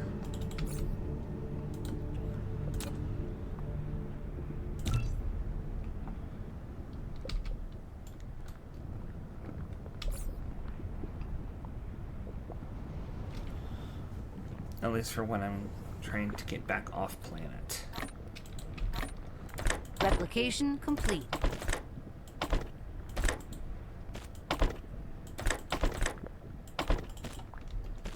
There. So once the sun comes back around,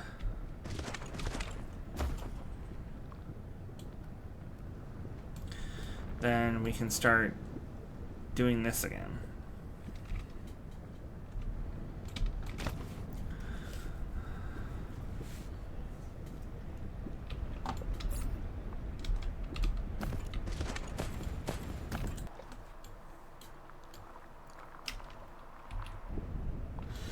If I actually had some weaponry, maybe I would go fighting the dark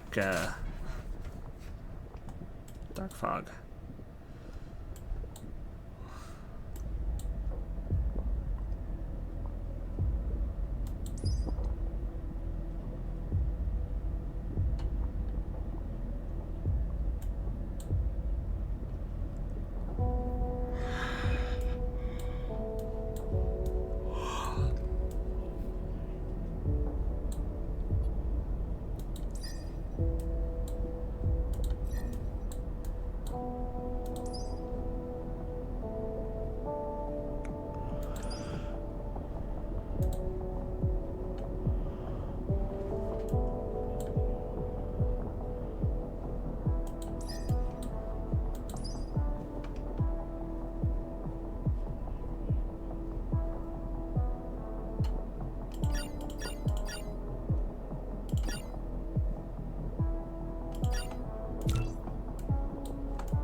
Do those first.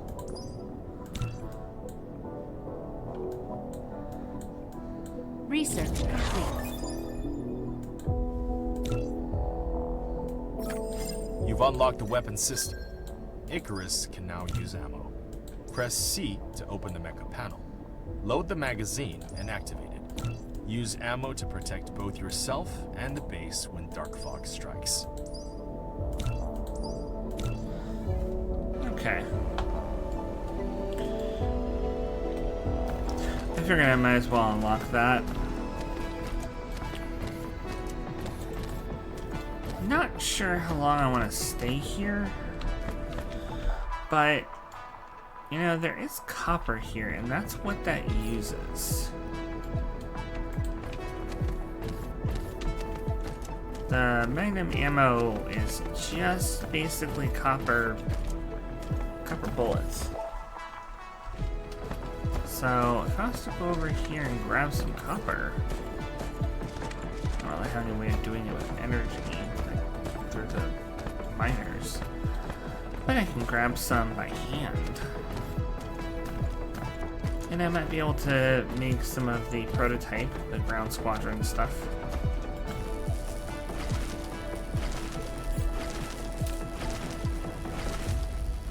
Oh. Wow. I can actually make a ton of this already.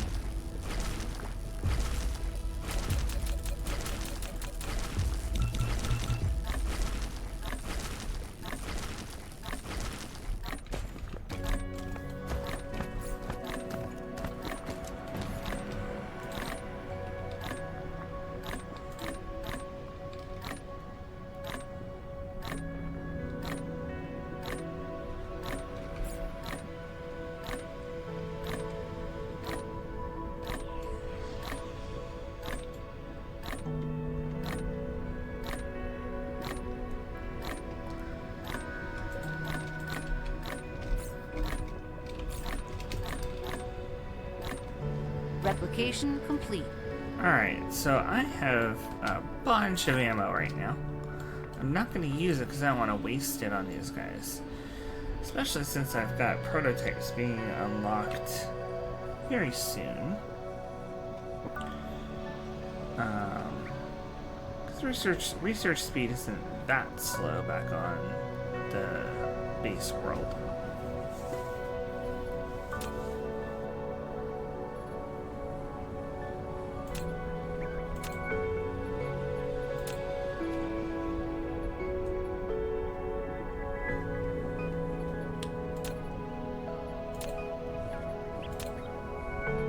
Research complete. There we go.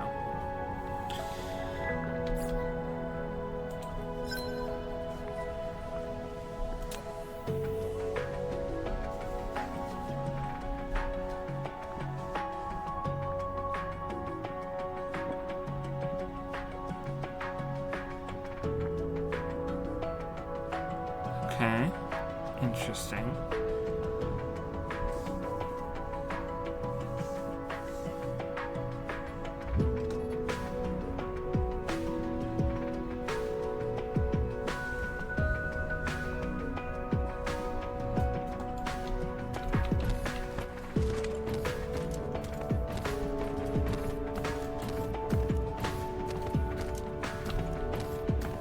I'm very curious as to what happens when I put those battlefield bases right next to these when they're on dummy mode and they can't fire back.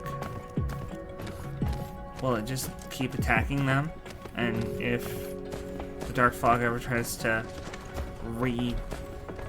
recolonize in those spots, because it does like to do that, I'll just blow it up again, and again, and again, and again, and again. Keep them off the planet. That would be nice. Oh, I forgot to do this.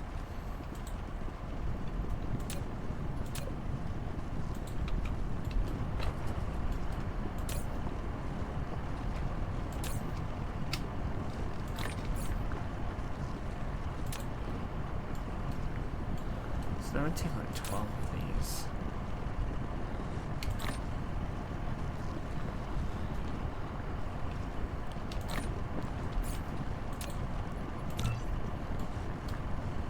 Create one of them, see how it works. The prototype, what does it need? Nothing I can't make. It doesn't even require silicone. Probably because these combat drones are kind of disposable. In a normal game, they'd be getting shot down.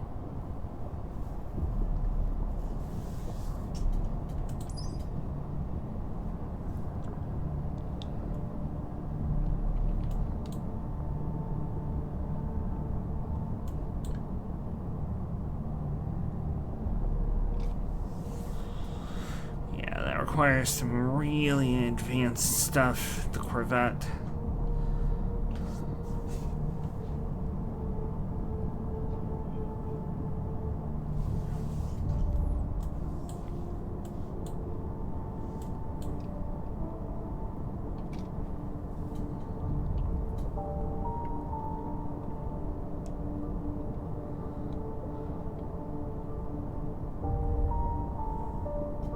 Replication complete.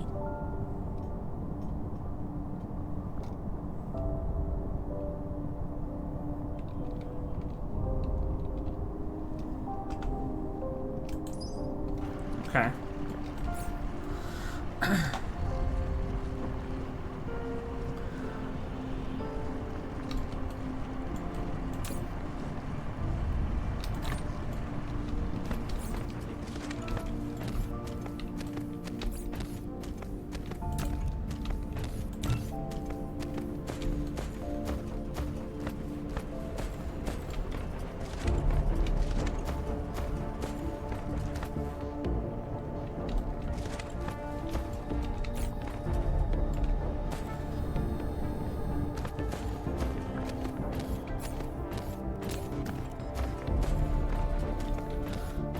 So I need iron then.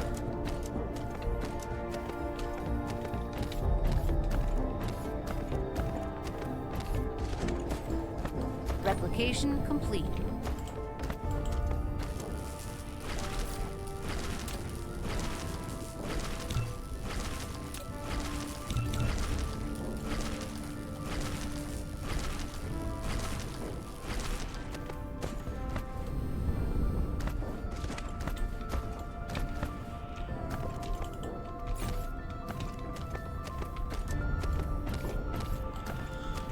Okay. So, I'm wondering if we can take on the dark fog with just this. Granted, they are in dummy mode, so it's not like they're going to be fighting back. Replication complete. So it's kind of not fair. But I kind of want to show how it looks when you fight them, and specifically when you destroy one of their bases.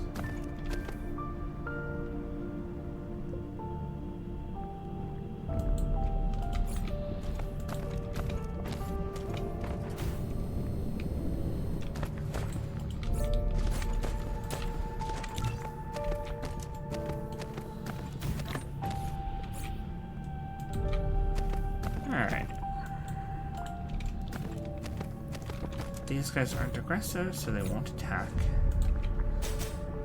But this will. Research. Build a battlefield analysis base. It can automatically dispatch construction drones for constructing and repairing, and combat drones for defending. It can also analyze enemy debris and automatically extract useful items. A battlefield analysis base is indispensable for building an unmanned auto defense system. Oh, yeah. You've unlocked Prototype. This prototype is the origin of combat drones. It follows and assists Icarus in combat.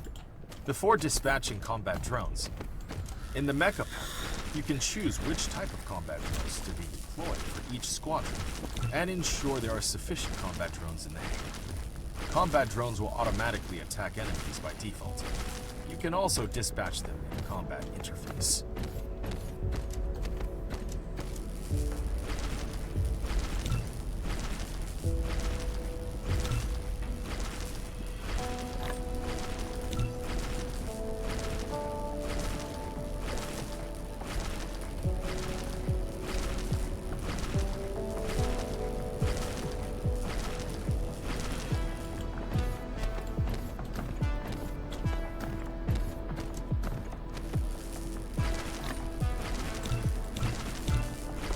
One more. There we go.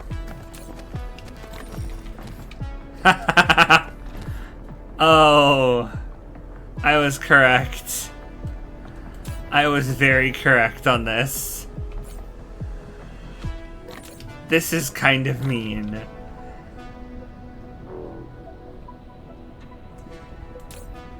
So the drones are actually just going to keep shooting without ever getting attacked back. They're going to be able to destroy this whole base eventually.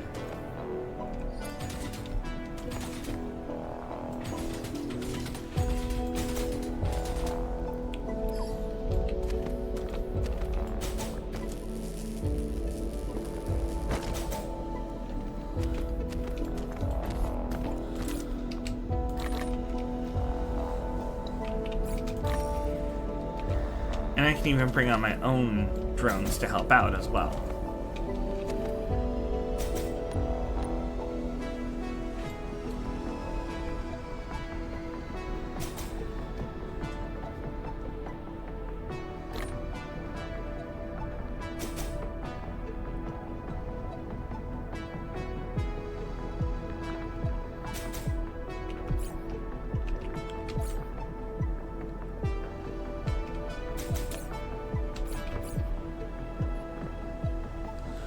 Yep. Just one more unit.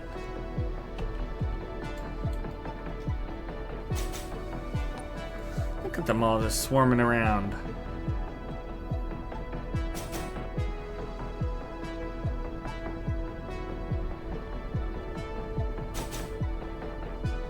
Replication Dark Fog base core destroyed. Yeah. I tear the rest of the base apart. Notice that it's drilled down into the planet core. That's what dark fog does. They apparently suck up the geothermal energy from the planet's core. Now, you can, I think, put a thermal power plant or a geothermal power plant more specifically over that.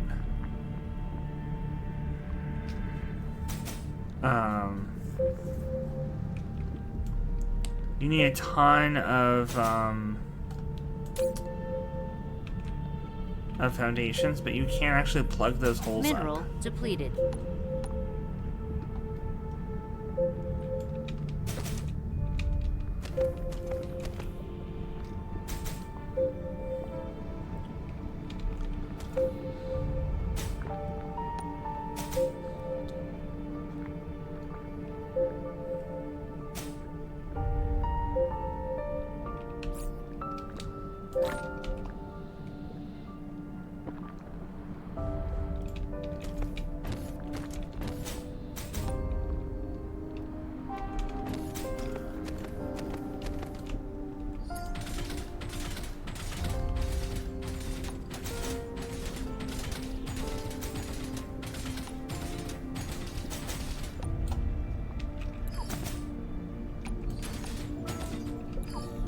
There we go. You're unstoppable no matter what dark fog does. After a long night, here comes the dawn. We've completely destroyed a planetary base. Dark fog core driller can't stop us from expanding factories on its ruins. You can bury the driller by using foundation, yet a great amount of soil piles will be consumed. Yes. A large amount.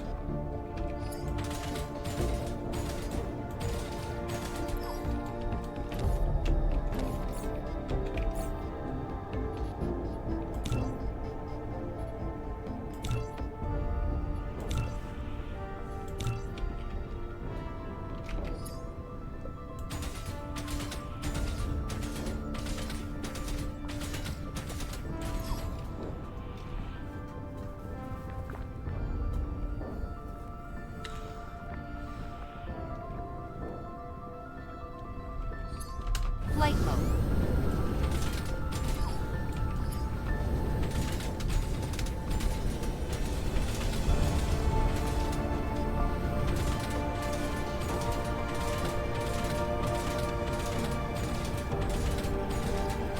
See, I want to get rid of this thing.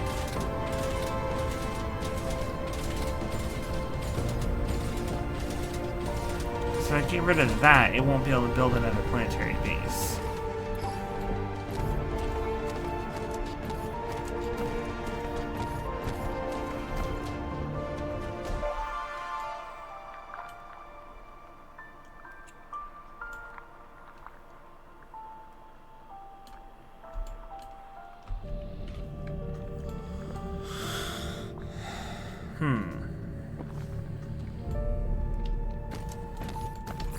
That might be the limit of what I can do for now.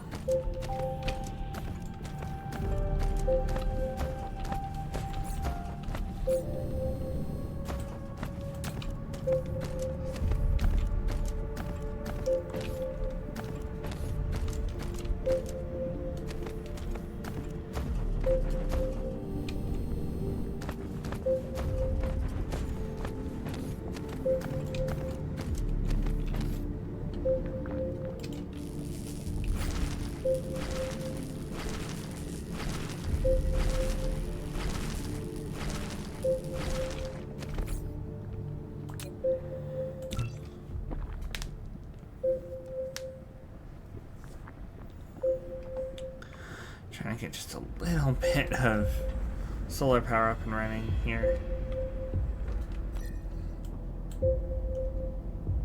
Replication complete.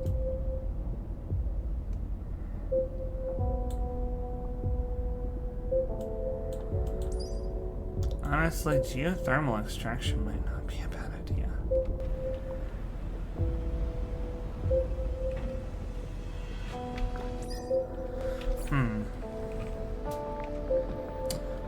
it's just about time for me to sign off. But this is really fun. Like, I could sit here all night and do this. There's always another thing to consider.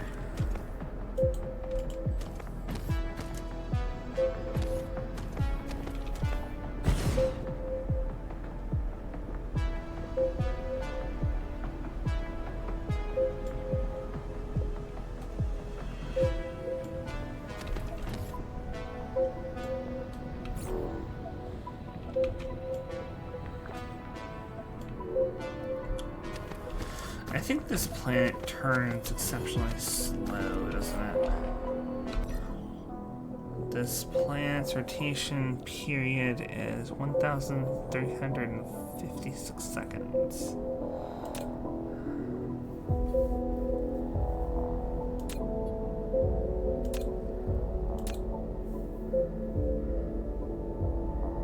Yeah.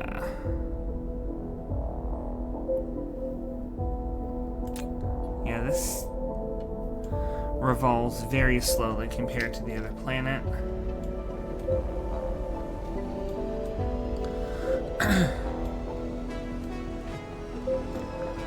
So not having solar panels at like key points along the equator around the planet is gonna make it very difficult to get energy here.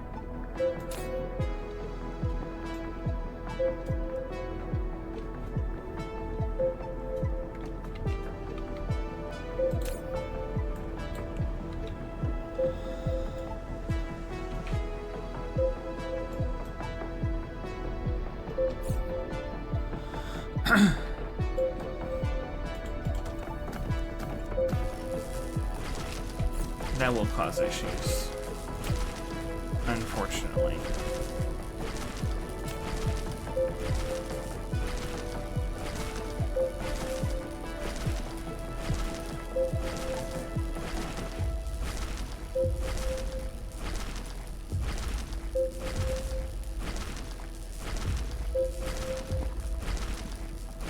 I can build the bases and stock them with fighters, but if they can't actually stay powered to destroy the dark fog, then those planetary bases are just going to keep appearing.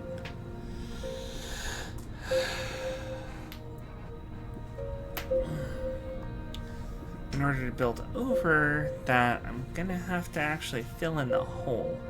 And I think I might have to destroy the relay too.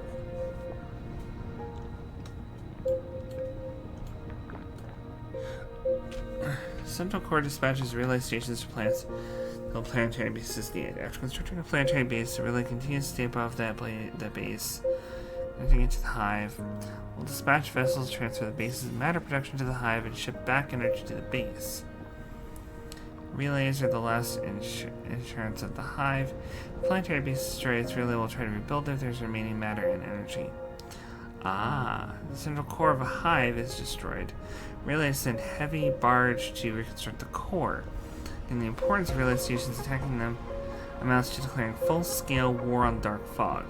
Some hapless engineers have ended up as casualties, even though they just wanted to test the missile turrets. Huh.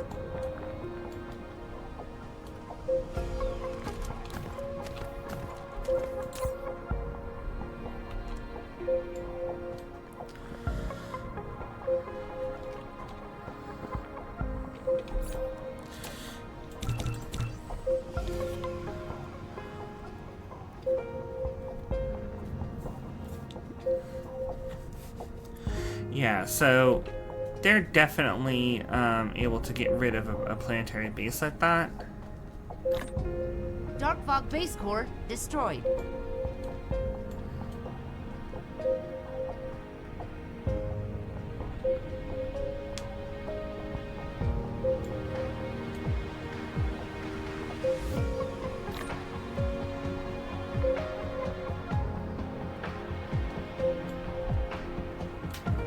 If I had enough energy, which I don't.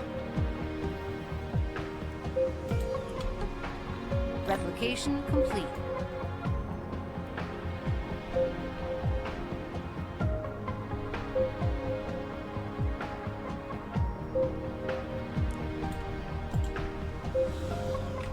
I had enough, oh, it is constructing it sends construction drones off to do my bidding within this area. That's nice. It doesn't use my personal drones or my personal energy to do it. That's nice.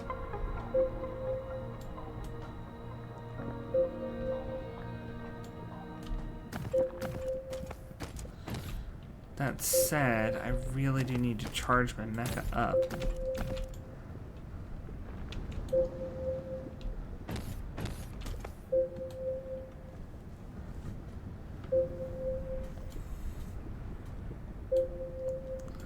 Should be done pretty soon. Yep.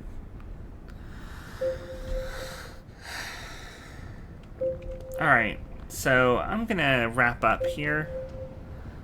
As fun as this is, I can't just keep going all night. But I will eventually get back to this. I may go ahead and drop a manual save.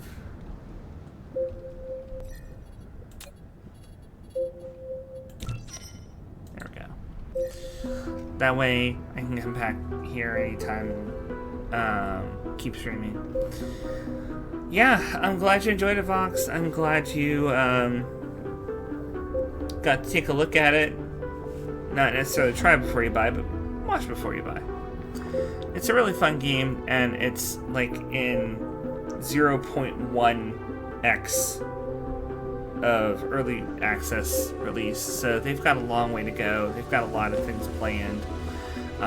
Their major update that they're teasing right now is a fleet, being able to create a fleet of ships and Dark Fog base core attack the destroyed. Dark Fog with that, which just sounds amazing and very fun. So that's on the horizon. We've got trailers and teasers yet about that. So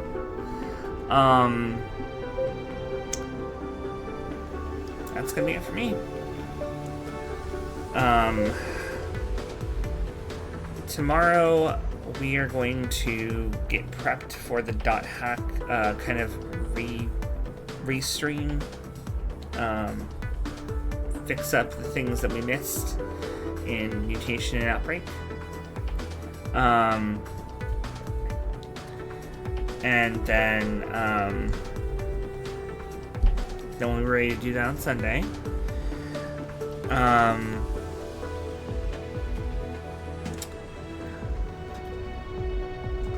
We have been posting all the Kitsune Tales stuff to YouTube. It's really exciting. I loved playing that, even though it was very, very annoying sometimes. It's going to be a lot of fun to watch. I'm cutting down all the videos that are like 12 minutes plus, editing out the trimming the fat between all the deaths, leaving all the deaths. But we are past Act 1, so I'll be posting up the rest of the videos that we finished, and starting on the very, very last stream I did of Kitsune Tales, finish all that up, and then I'll start posting the videos for .hack Infection, and start posting Satisfactory, because I just got to the point where I've had to pull those off of Twitch before they get deleted. So hopefully there'll be a lot of content for you guys to look at on the YouTube side over the break that I'm going to have at the start of December, which again is going to be that Wednesday the 4th. Will not be streaming. The very next Sunday will not be streaming, because we will be not at home. But anyway, good night, everybody. Thank you for coming.